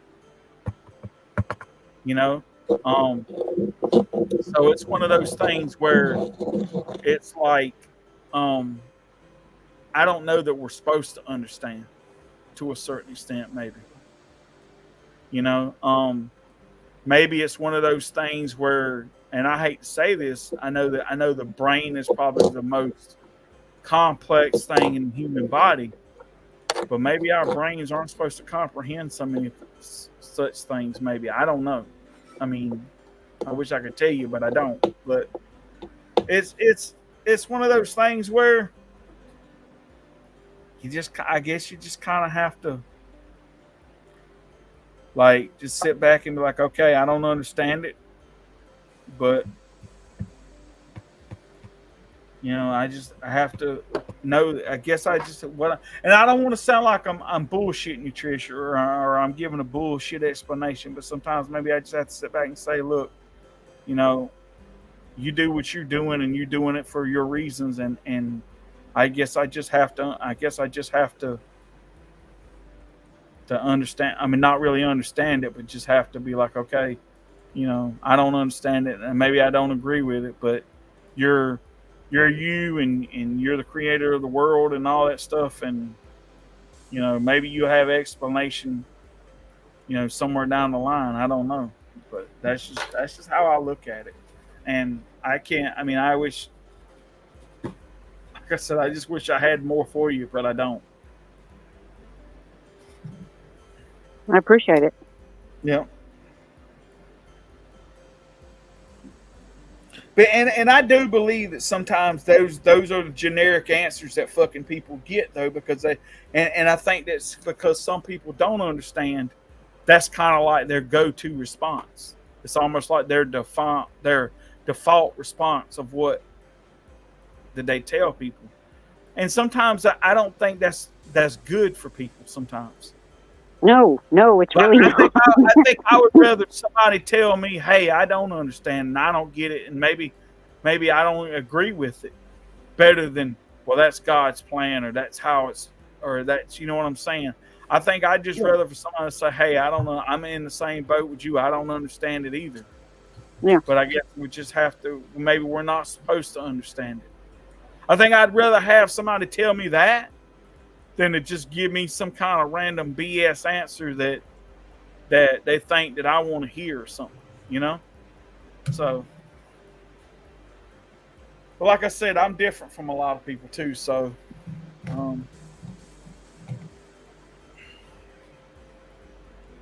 you know, it's funny though, Trish. I will tell people I have setbacks sometimes. You know, everybody. I always feel like that, no matter good or bad, that everybody has a purpose for something, and because of free will, like people take and like, I mean, no offense, maybe like you take, for instance, I even say somebody like Jeffrey Dahmer, right? You see what he did. Maybe his purpose in life was to be. Maybe God had a plan for him to be a great person and do great things, but the choices he made in life didn't send that he done by choice because he has free will. Did the things that he done. You know what I'm saying? Mm-hmm. And for like, I'm just saying like because of that, maybe like for me, I've always questioned, well, what's my purpose? Maybe my purpose is doing the stuff like I'm doing right now, trying to enlighten people in ways that maybe they don't understand something, to try to make them understand it from maybe even my point of view, or a point of view of like, well, let's bring it down to the human level. You know what I'm saying? Let's Yep. bring that's my like tonight. This whole live stream wasn't to praise anybody or condemn anybody or throw shade on anybody. Nothing. It was just my feelings on how I saw things, how I felt about it, and how I felt like that maybe. But then again, maybe I would coming at it as like, well, hey, somebody can say something, and I'm like, well, damn, maybe their point of view is right. Maybe I was looking at it wrong. You know what I'm saying? That's the whole way I look at things. I don't just come in, oh, this is how I feel, and I'm steadfast, strong, and this is my belief, and I'm not going to change it. You know what I'm saying? That's not how I do things. You know, and so I just think that that's what this stream was about tonight. Was just kind of like maybe taking it and then explaining it in a way that maybe people may see it a different way.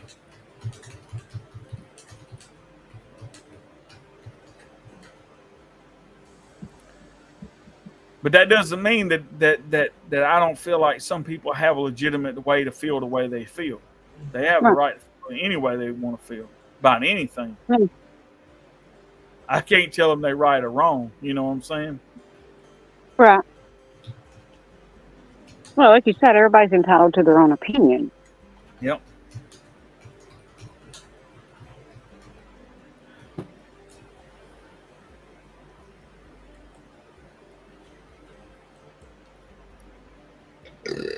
Excuse me. Damn, good one. Yep. I'd give that an 8 overall.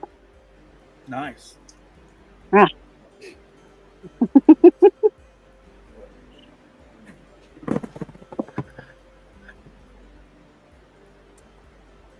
Well, Robert, any of y'all got something y'all want to say? I mean, I know I kind of talked a lot, but I kind of want to hear some perspectives from other people.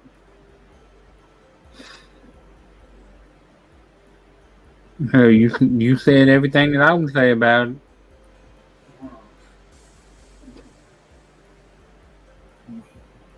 Wow. Good country fan. But like I'll just Hey, say Bill, this. did you read what I? What? What's going on? I was just going to ask Yeah. Bill if he read what I wrote in the. I read in some the of it. Yeah, comment. yeah, I read some of it. That's no fair. I can't see comments. Well, So damn. I'll read what I'll read it for you, Trish. It says, Okay. "This is just some of what I could find on the rapist Van D.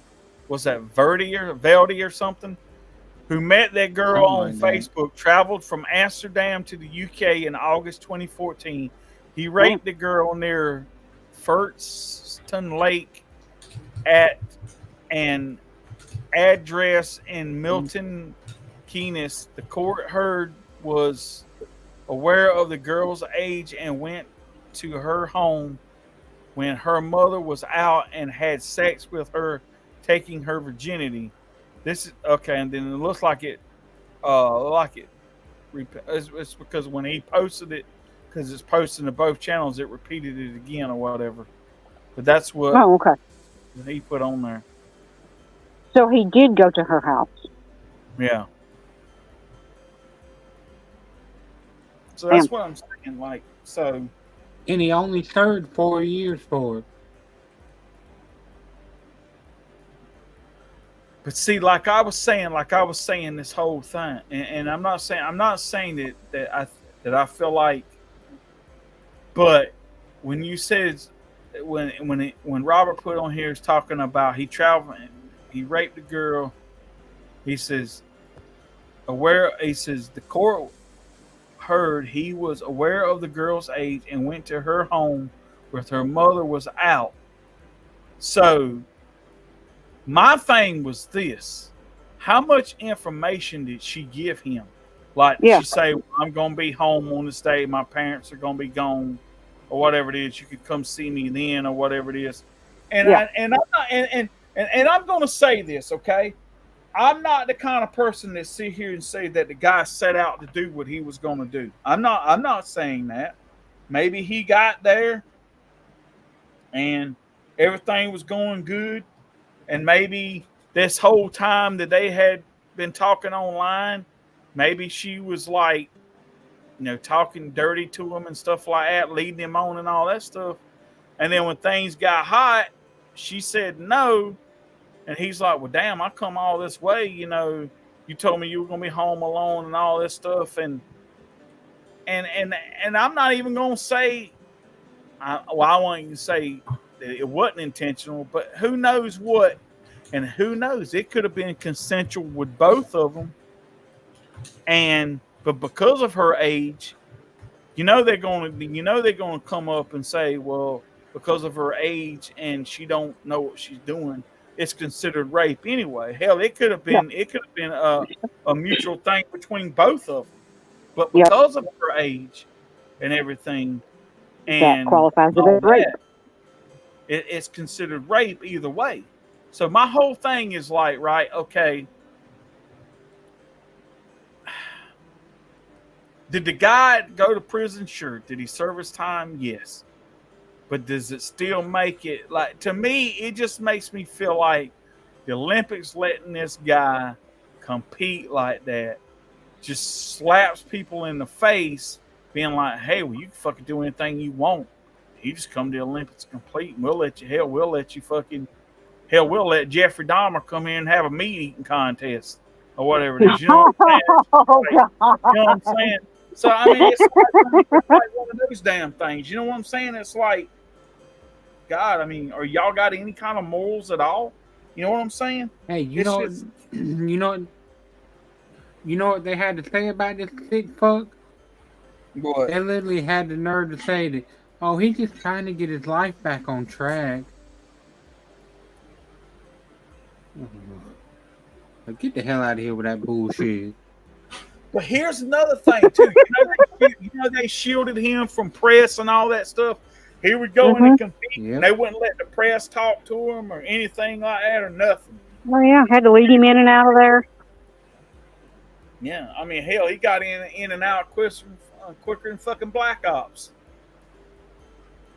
They're like, shit, we ain't got nothing on this. Alvin. Yeah. I want you to see something. Okay. But I don't have any way to get it to you at this very second, but I would love to see your face when you see it. Okay. It's in the Olympics. Wait, it's in the Olympics? Yes. I don't know if there's actual footage of it. Somebody look it up. Simone Biles' floor routine.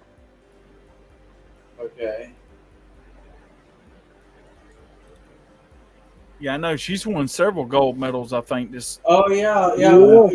I've been seeing Simone Biles like. Yeah. She's like one of the most talked about athletes at the moment. Yeah. So Oh, what did yeah. you say? What did you say to look up, Trish? Floor routine. It's that routine where she dances on that big floor, that competition. Okay, yeah. Floor routine. She said floor routine, not horror routine. Well, damn. I was hoping that Trish was going to lead me to her sex tape or something. I don't know. Yeah. No, I'll send you that secret link later. Yeah. Oh my god. So is there something specific that she does during it that would surprise me?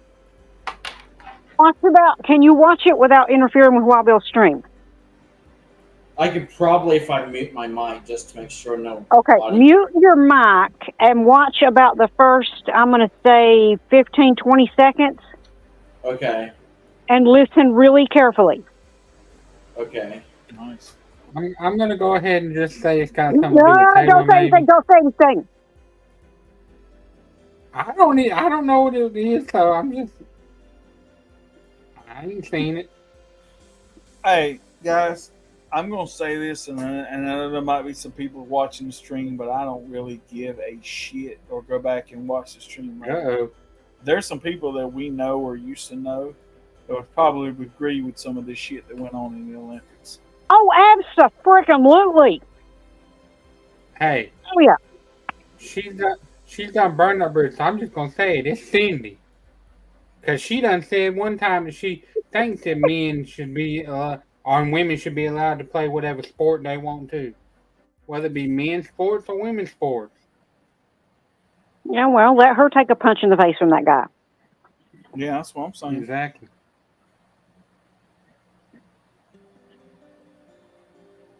But I'm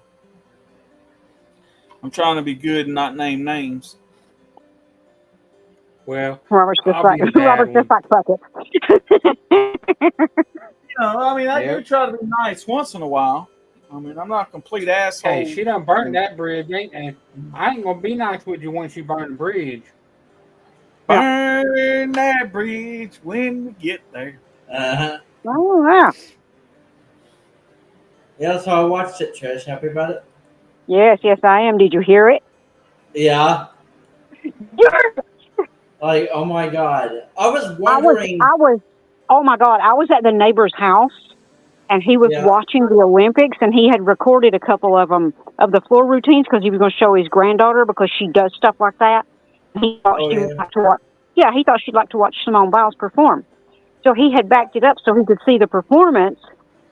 And I was sitting there watching it with him, and that music started, and I come clean up off the couch. I'm not kidding, guys. I was on my feet. I was wondering, because the thing is, because I'm actually on Twitter a lot, and there was some stuff that was like trending, but I never like checked into it. But I was wondering why certain things were trending, and I mean, you are welcome.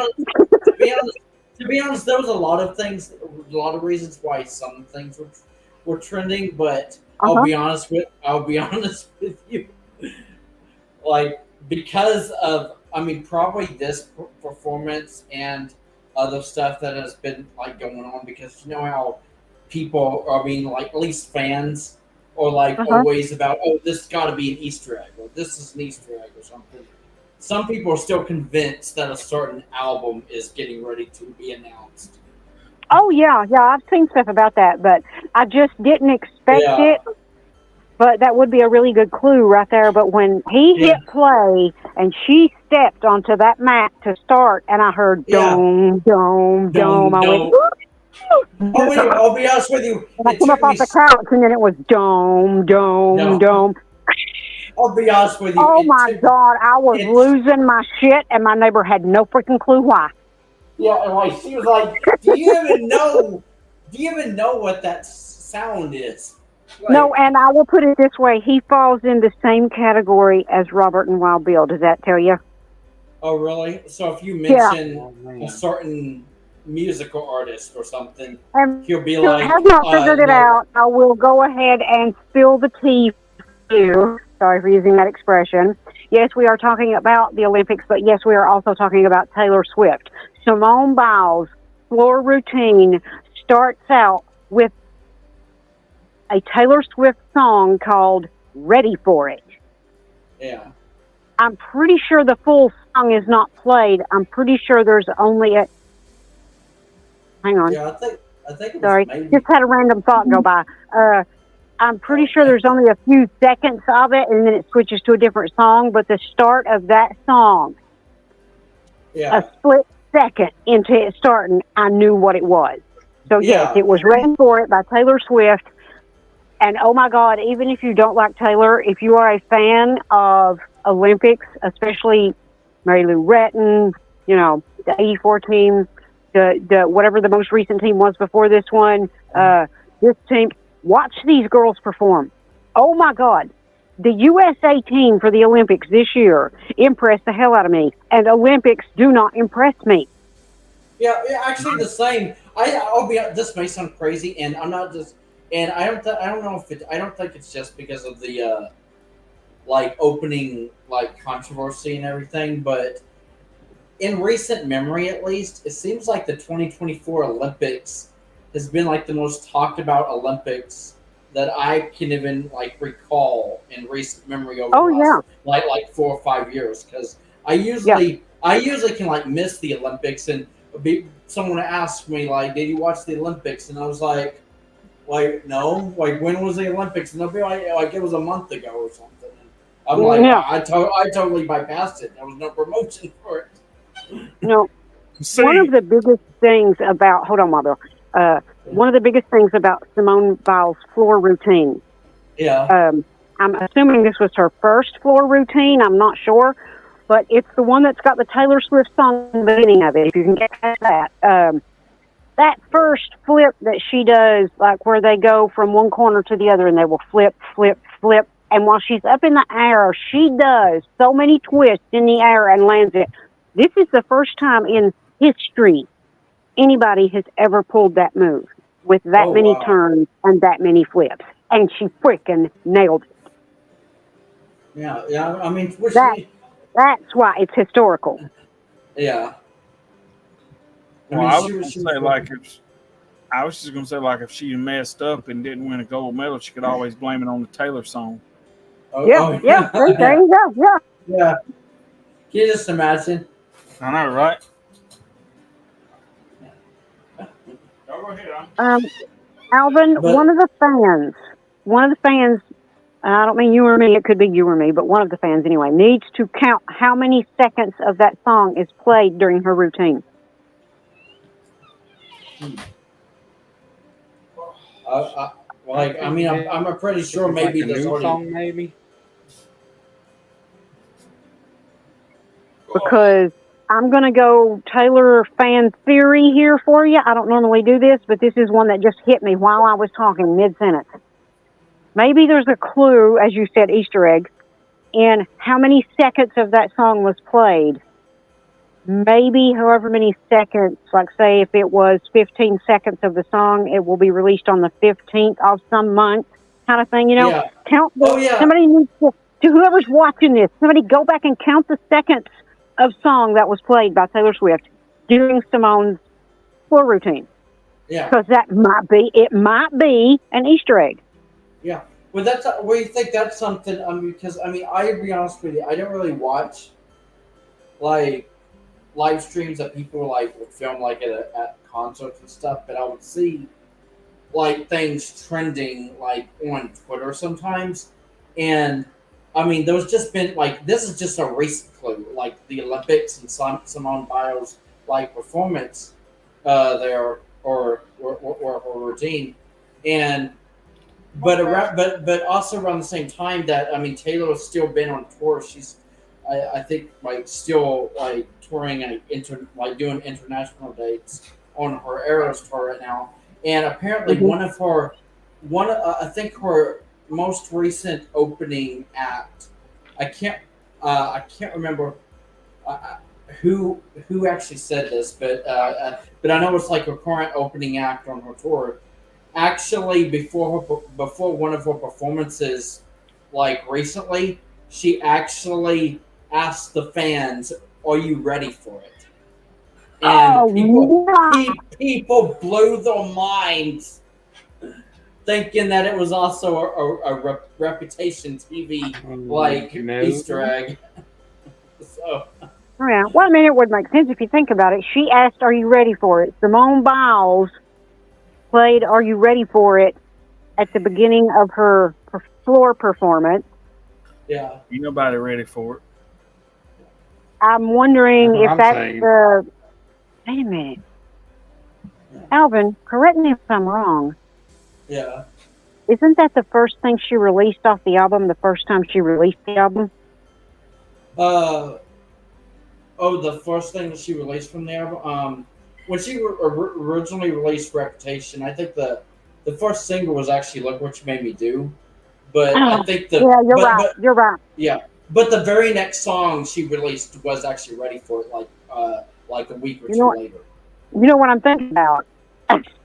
It just hit me. I'm thinking about the concert. Oh yeah! Oh yeah! Oh yeah! When she did that big Reputation concert, that was the opening song. Yeah, that was the opening song on the set list as well.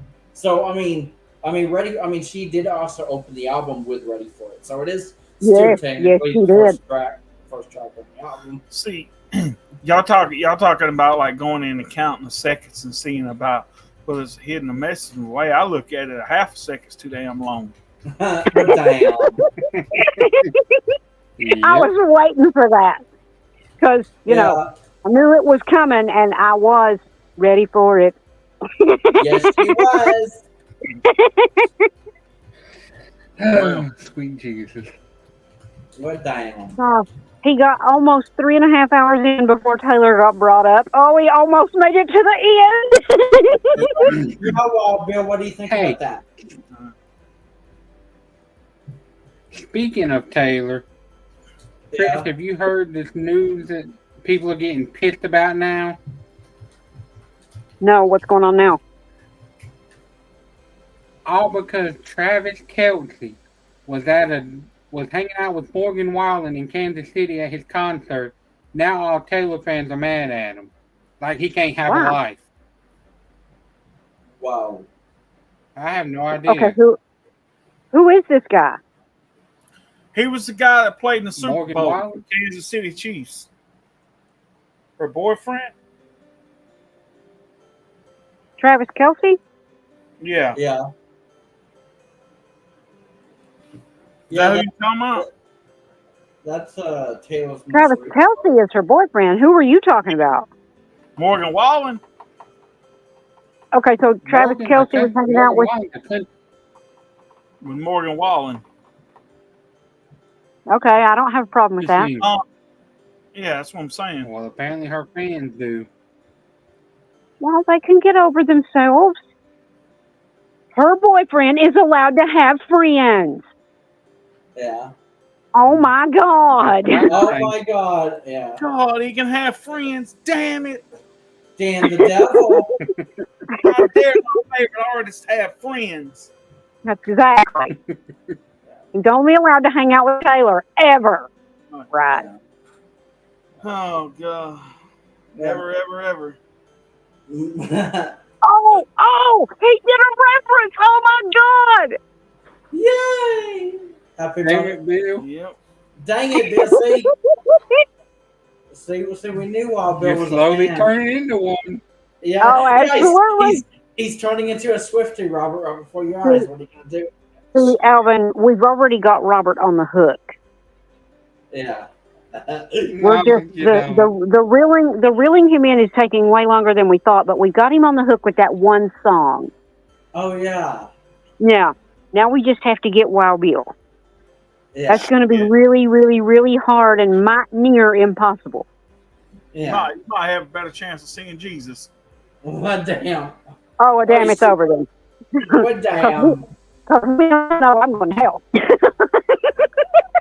Yeah, which actually reminds, but I was also going to mention, I mean, like, oh my God. Like, you know how we get Wild Bill when we start talking about Taylor.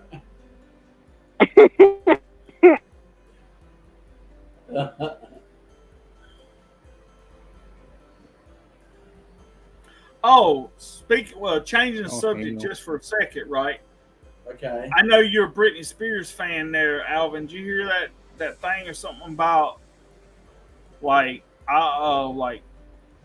something about this big dispute, this big argument thing between Ozzy Osbourne and Oh Britney? yeah. You hear about that?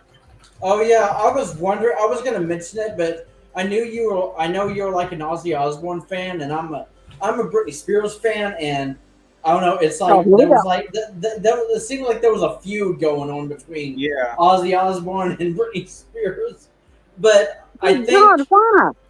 yeah. Well, apparently Ozzy Osbourne had made a comment basically. I don't know if he was making fun or if he just had a comment that I guess Britney Spears didn't like about her dancing videos or something, and Yeah. or her performances or something. He I made some think comment, and Britney Spears basically told Ozzy Osbourne to kiss her ass pretty much. no. Oh, I think what the whole deal was. You remember back here when she was still in that conservatorship, Oh yeah. yeah.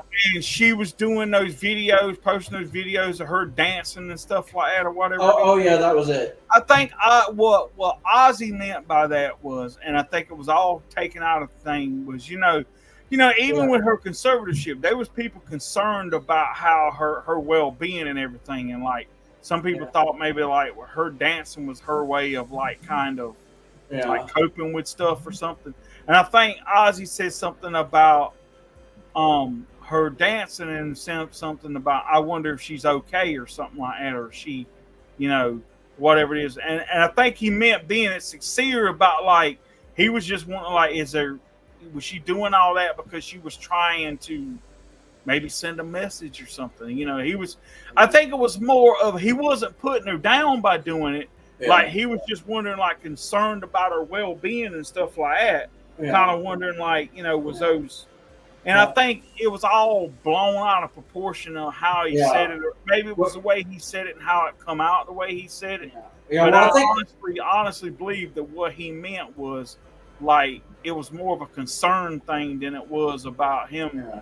about her like way she was dancing, or how she was dancing, or whatever it was. Yeah, because my take on it, I think there was just some misunderstanding going on. Not to mention, I mean, I think Britney Spears has just been put through so much shit in her life that whenever she sees something from like a distance, she takes it as they're taking a jab at her, or Yeah, they're basically like I don't know, making fun of her or basically bullying her because I mean she probably also takes it as cyberbullying or something like you need to just mind your own business, old man. That's probably how she felt about Ozzy Osbourne saying something. well, I'm gonna say this right, and I know, Yeah. I know Ozzy's had a lot of controversies over the years and stuff Yeah. like that. Because Ozzy's not one to get in. One thing I will say about Ozzy's not one to get in people's business. So when he comes out and says something like that, it's usually something like legitimate. It's usually like something that's like, okay, if Ozzy's saying it, maybe people should pay attention to it or something. You know what I'm saying? It's kind of one of those things. Like Ozzy's not one of those people that meddles in like other people's, because he can kind of care like what they do. I just think that he was thinking like the whole situation was like maybe somebody should check on her or something, or is she okay? Yeah. Or because because there for a long time she wasn't doing anything at all from what I was getting from it, and so it's like I don't think there was anything malicious or mal or anything about it. I just think that Ozzy said that because he felt that Yeah. people wasn't paying attention to her enough or something. Yeah. I think Ozzy Osbourne did. I mean, I think he did after he heard Britney's comments or something. I think he did actually come out with an apology or something and apologize if he like offended her. Although he did point out that I mean, like you could like I don't know make your like I don't know like do different dances in your videos, not the same one all the time because I think that was his what he was talking about is her dancing videos seem to be very like I guess repetitive or something, and It's like you could do more than just the same thing in all your videos. Trish, Justin asked a question. Wants to know what's your top three favorite country artists? Top 3 favorite country artists. Okay, hang on. Reba McEntire.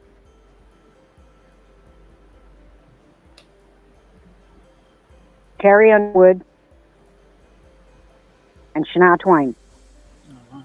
Ooh, nice. Oh, you know she has to make the list. Yeah, Shania Twain.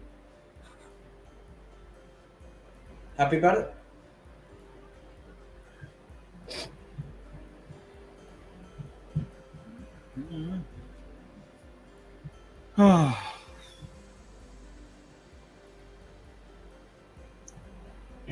Guys, don't you do it. It's been fun. Yeah, don't you do it? I am getting a little tired. I was thinking, No, you ain't. Yeah, I am. But anyway, like I said, originally, this stream was just to kind of, enlighten people and maybe give a different perspective on shit and stuff. But anyway, so if I offended anybody out there, oh well, grow a set. But anyway, well, damn, oh, Bill, what if I don't want to grow a set? I'm pissed off with that thing. all right. I'm pissed off as hell. You know, if somebody's offended, maybe they need to be like the Now you just boxer. offended all the transgenders by telling them to grow a set. Yeah, guys. Why would you offend the whole community of people? Well, see, I knew at one time on here, man, I had like up to like I think it was like 6 viewers, and all of a sudden it went back down nothing. I was like, hey, I must be doing something right. That's right.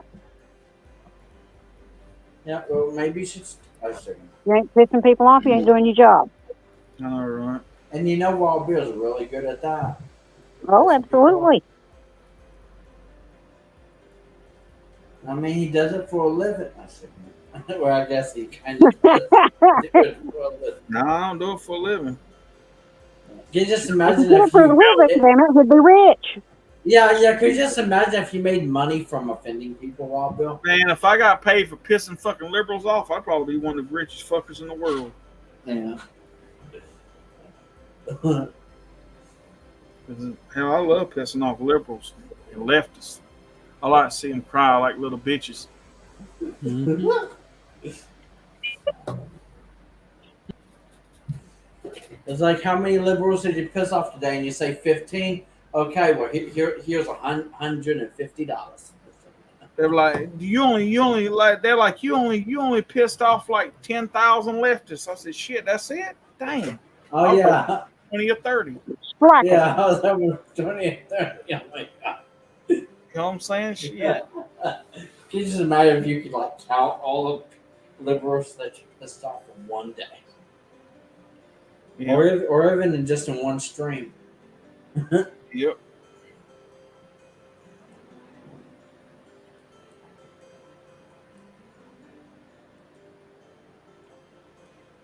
But anyway, But yeah, this has been fun, guys. We should.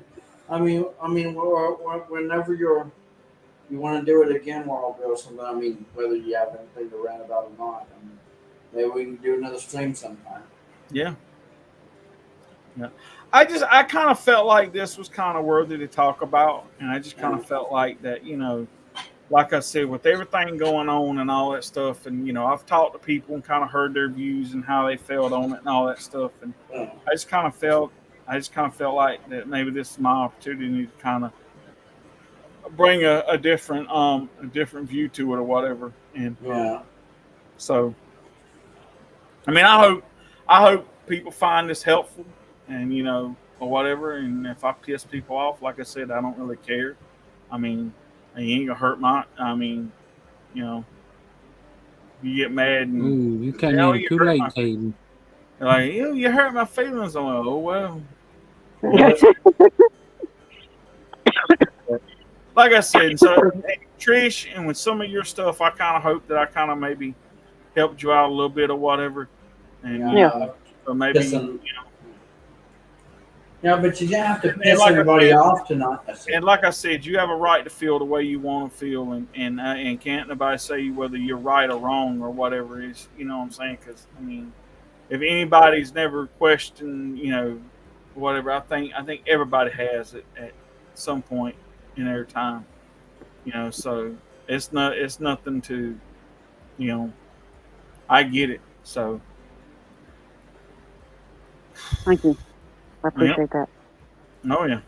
Yeah, we all appreciate that. As somebody that's been through it, I probably don't have to tell you how shocking it can be, how many people react to it totally differently. Yeah. Yep. Yeah, well, damn, Robert, you just said hey to Caden and then said bye to him. And I will say we're this wrapping it up, bro. before I get out of here, though. There are some people, though, that get so upset and so blinded by, I'll give you an example, like this whole thing again with the opening of the Olympics and everything. Like there was just like some people that just went so hell bent on that thing that they just couldn't see any logic behind any of it or try to put some reasoning or anything behind. I mean, I understand them being upset. I get it. I mean, I can't say they didn't have a right to be upset or feel the way they want to, but just some people so hell bent on it's got to be one thing and that's it. Like they just so blinded by their rage that it's just like, the fuck? And I'm sitting back. I'm like, okay, maybe I get where they're coming from. Maybe I don't, but you got to kind of look at this and that, and you just got to add all the things up together. You know what I'm saying? And like I said earlier, and even if you're mad about it, my thing is, the whole thing I said was like, in a way, you gotta blame the Olympics because they're put themselves in that situation. If they never would have allowed that stuff or had an open ceremony like that, people wouldn't have got all pissed off and upset and offended and all that shit. You know what I'm saying? That's just sometimes you just gotta, like I said, if it makes you that mad, don't watch it. You know what I'm saying? That's how I look at it. Yeah, don't watch it. Exactly. But yeah, that was actually my opinion. That was actually one thing I wanted to point out earlier. I just feel like life is too short to get mad at stuff and just stay mad about it and just I guess that's just my take. That's the reason why. No, you're right. I mean, I can understand being upset about something, but you don't have to basically let that ruin your day, if that makes sense, or even ruin your life. Like, oh my god, they did that, my life is ruined. Or something. That's how some people are. They never let it go. Yes, that's how some people were acting as if they were in this toxic unhealthy relationship with the Olympics or something. It's sometimes you just need to let go of shit. And I still also believe, I do believe in things because I know this can also be a touchy subject, but in a way I also believe in things like karma and stuff. And I was if these people really messed up, karma's a bitch. It's gonna get them eventually anyway. And not to mention, there's only one person who can judge you, and that's God. So, God himself. So. Yeah, all the people that are still so upset over the Olympics. And I know it's still fairly fresh. Yeah. But still, you're right, Alvin. Some people will just never let it go. And at this point, I'm like, man, I didn't know so many people came from Storybrooke. Oh, yeah, Storybrooke. Oh, my God. Yeah. Okay. I'll be honest with you. Every time. Yeah, I'll be honest with you. Every time you mention that, it always makes me think of my own mother because she was in love with that show, at least the earlier seasons. Oh, God, I love Once Upon a Time. Yeah, Once Upon a Time. Because once that show first premiered, because I remember watching the first season with my mom back in the day, and I still see people or hear people reference that show in their day-to-day life, just kind of like how you do Too Yeah. Trish Oh, yeah. like mentioning Storybrooke. So. Well, I will say this, and after I say this, I'm gonna get off of here. But I Sure. think one reason why I do believe that one reason why so many people got upset was not just with the Olympics thing, but I think just because overall there's been such an attack on Christianity lately, and just like Mhm. so much stuff with like, you know, because oh, they look at it, oh, you're conservative and Christian, oh, there's something wrong with you, or whatever it is. It's been such a thing for a while that people are just like they're so mad, they're just so upset about stuff like that it's just, and I get it, and I understand. I see all sides of it. I get it, but like sometimes you just gotta kind of be like, okay, well, you know what? I'll let you do stupid shit and let you act the stupid way you want to, and I just sit back and laugh at your dumb self. You know what I'm saying? And it's just that's how you gotta look at it sometimes. You know. Like my sister always say, you play stupid games, you win stupid prizes. Yep. Oh, there we go. Yeah. Yeah, that's a true story. Oh my God. He just did another reference. Oh yes, he did, didn't he? Trish? Singing that. I must have missed that one. Play stupid games, you get stupid prizes. Yeah. Oh. Yeah. Happy about it, Wild Bill?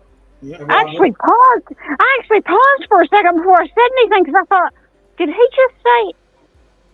Oh yeah. And I just, my brain froze for a second. I'm like, yeah. Oh my God. 2 in 1 night. We're reeling in. Yeah. Hey, Yeah. and another thing, like I always say, if you do and say dumb shit, then you shouldn't be offended. We're down. Yeah.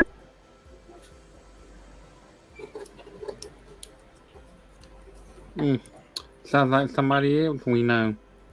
Oh yeah. Mhm. Gee, I wonder who that would be. Yeah. Let's think for a second. Mhm. Yeah, but there's some people who get so easily offended over every little thing they can't see anyone else's like point of view or opinion. Yeah, I have actually learned, and I'm guessing Wild Bill will actually appreciate this because I think this is what he does. I have actually learned to hold back for a minute, mull it over, get a little more information, because it keeps trickling in. You find out something in the morning, hold off, don't say anything, wait for it. Mull it over. Get a little bit more information, mull that over, put it all together. And if you wait a day, doesn't even have to be a full 24 hours, you're going to have a lot fuller, lot calmer response to the stupidity. Mm-hmm. Yeah. Whereas I used to just blurt shit out. Yeah. I would get mad. I know y'all seen this. I've gotten mad and just gone live and went, "Oh my God!" Yeah, I mean, yeah, you've actually done things like that. I'll be I don't honest with actually do that now. I actually kind of hold back and I go, "Okay, wait a minute, hold on." Yeah. Now, if I wait and I wait for a little more information, I wait for my temper to calm a little bit. I mull it all over for a little bit longer. Okay, I come up with so much more intelligent responses, such a better, more clear opinion, Yeah. and can actually be more well spoken about it. Yeah.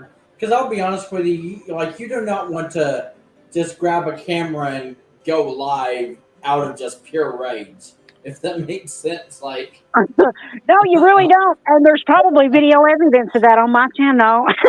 Oh yeah. But Yeah.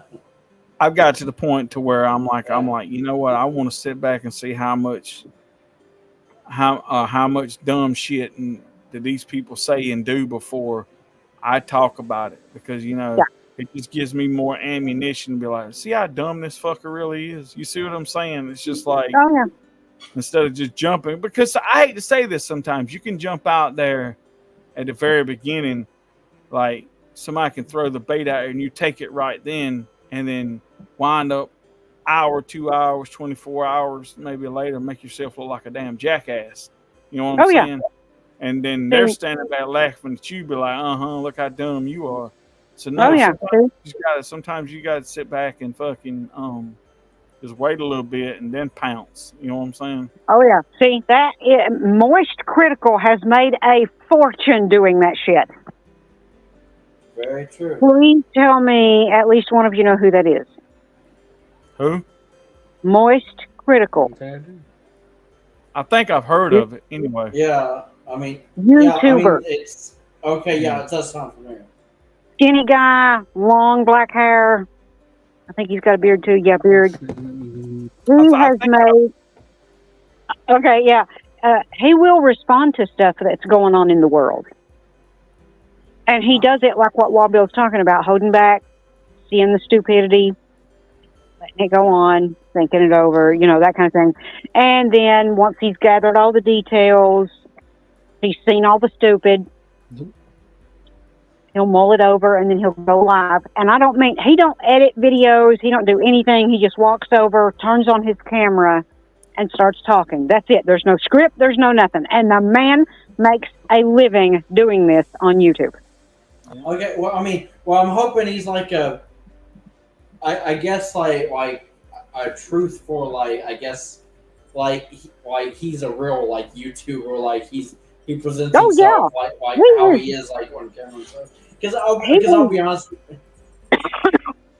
Yeah, well, the reason I'm mentioning this, Trish, is because 2024 has basically been the year of exposing YouTubers, and a lot of YouTubers have actually been exposed as all kinds of stuff this year.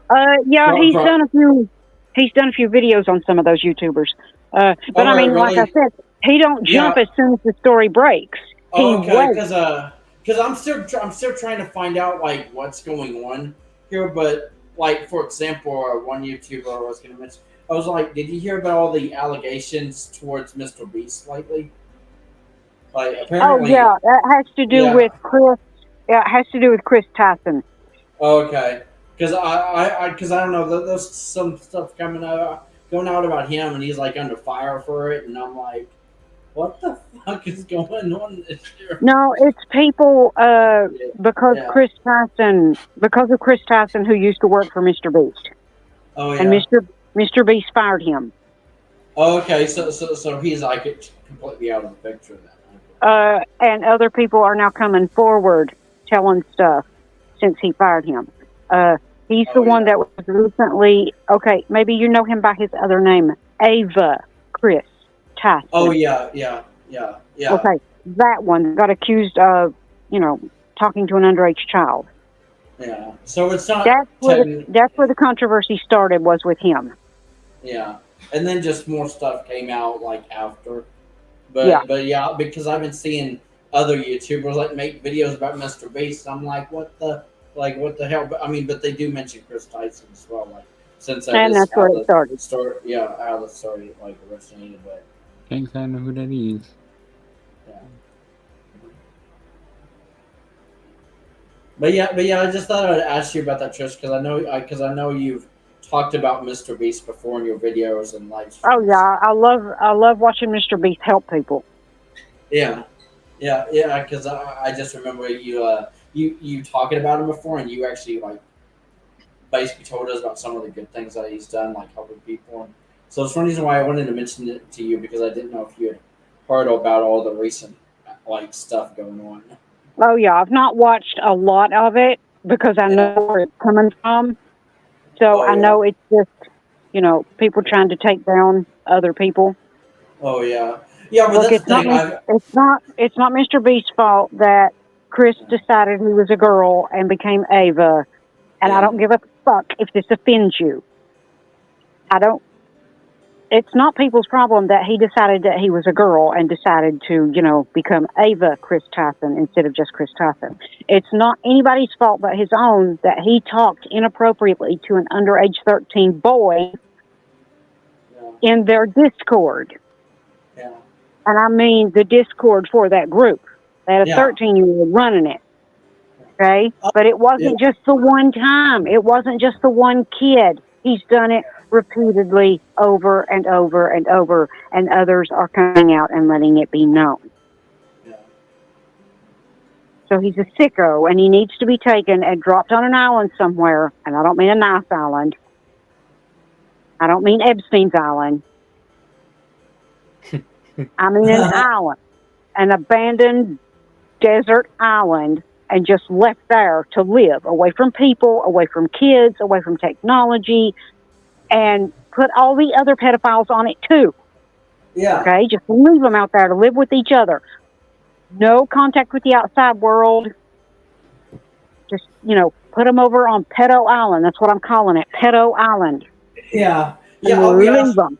Yeah. I'll be honest with you, Trish, because I was just gonna mention like one more person because like with all this going on with Mr. Beast, because I don't know if you know about this person, Trish, but I used to watch his live streams because I'm a Taylor Swift fan. But apparently there was a guy that used to live stream a lot of Taylor's shows of her Eras Tour on YouTube. His username was Taylor Swift Hockey Bro. And I used to watch his streams, and apparently he got exposed for being a pedophile and basically exposing himself to like 13-year-old fans. Oh, good God. Yeah. Like he is like a total creep. Another thing, but a lot of people were saying that he was showing signs of being a creep or being a little bit like creepy in a sense, because whenever he would do these live streams during certain parts of Taylor's show at the Eras Tour, he would take his shirt off. One specific performance was when Taylor would perform vigilante shit. He would take his shirt off because it's like supposedly the sexy song of her tour. Okay. Yeah, I mean, but a lot of people were like commenting in the comment section, basically saying, "Put your shirt back on." Like, what are you doing? Like, I mean, you have young fans, also like young people watch it, like because Taylor has a lot of young fans as well. Yes, it is.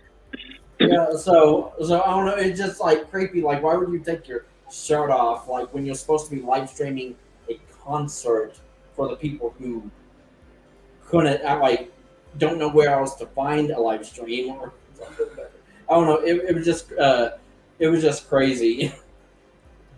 Like finding out about that guy because I used to watch his live streams like a few months ago. So well, I'm fixing to go, and y'all guys can hang out if you want to. But I wanted to ask Trish one more thing. What you think about that video I sent you of the filming locations there of what was it? The Hunger Games? Yeah. Oh my God, I freaking loved it. Oh, okay. yeah, Trish loves the Hunger Games. Oh, I do. I can't wait for the new one. Yeah. So. Oh yes. Oh, I had never actually gotten to see. I didn't know it was an actual place. Yeah. I thought it was just all movie set. No. So that's actually impressive. They actually used an actual real town, like an actual place. Yep. Used to be one anyway. Wow. Yeah, I love shit like that. I love shit like that.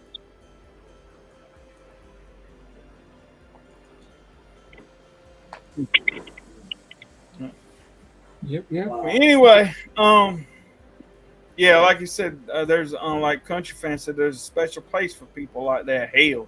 Yeah. Yeah. Yep. Anyway, I'm gonna go. Y'all have a good night. Now we're gonna miss you all. I mean, a 4-hour long stream. Happy about it. It's been right. It's been a while since we've had one of those. But Yeah, that's long. That's the longest we've done in a long time, at least that I've been a part of. Oh yeah. Well, that's what I was saying. I mean, I don't think we've had a stream that long, and I don't know, at least a couple of years or something. I don't know. Yep.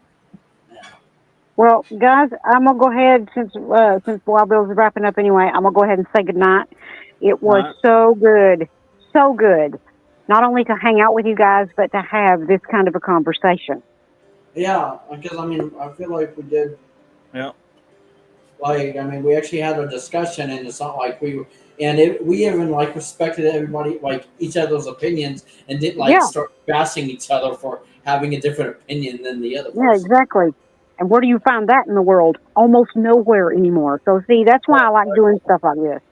Because I know Yeah, we can all talk and discuss, and even if we disagree, we still don't fight about it and get mad at each other. We're just like, oh, okay, I can see your side, yeah. Yeah. Yeah. But that's why I enjoyed this, and that's why I hope we can do it again soon when Yeah. everybody's available. yeah, Yeah, especially if I've got power and my phone is not dying. yeah. But hopefully I'll get to do this again. And to anybody in the comments, I wasn't ignoring you. I swear I don't have chat on this, and I couldn't see you. But hello, and if I missed anything that you said, I'm so sorry. Yeah. But if I can figure out how to get out of here, I'm gonna go ahead and say goodnight.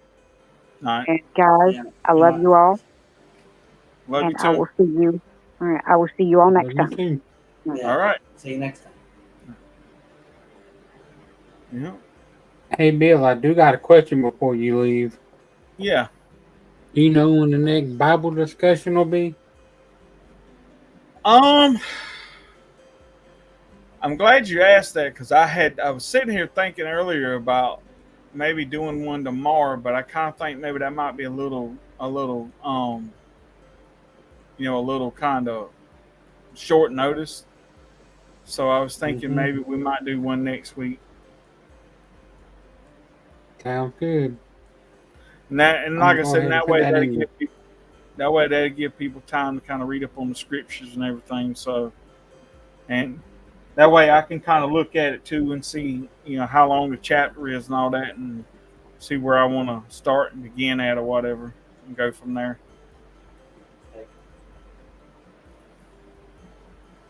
All right, well, If I y'all can have a find good it night. one. Yeah. Good night, Rob. Good night, Robert. All right, well, I'm finna end the Good stream night. right now. Yeah. Good night, everybody. Night country, night Well, Justin, not everybody who's been watching or didn't comment or whatever. Night. Good night. Love y'all. Yep. Yeah.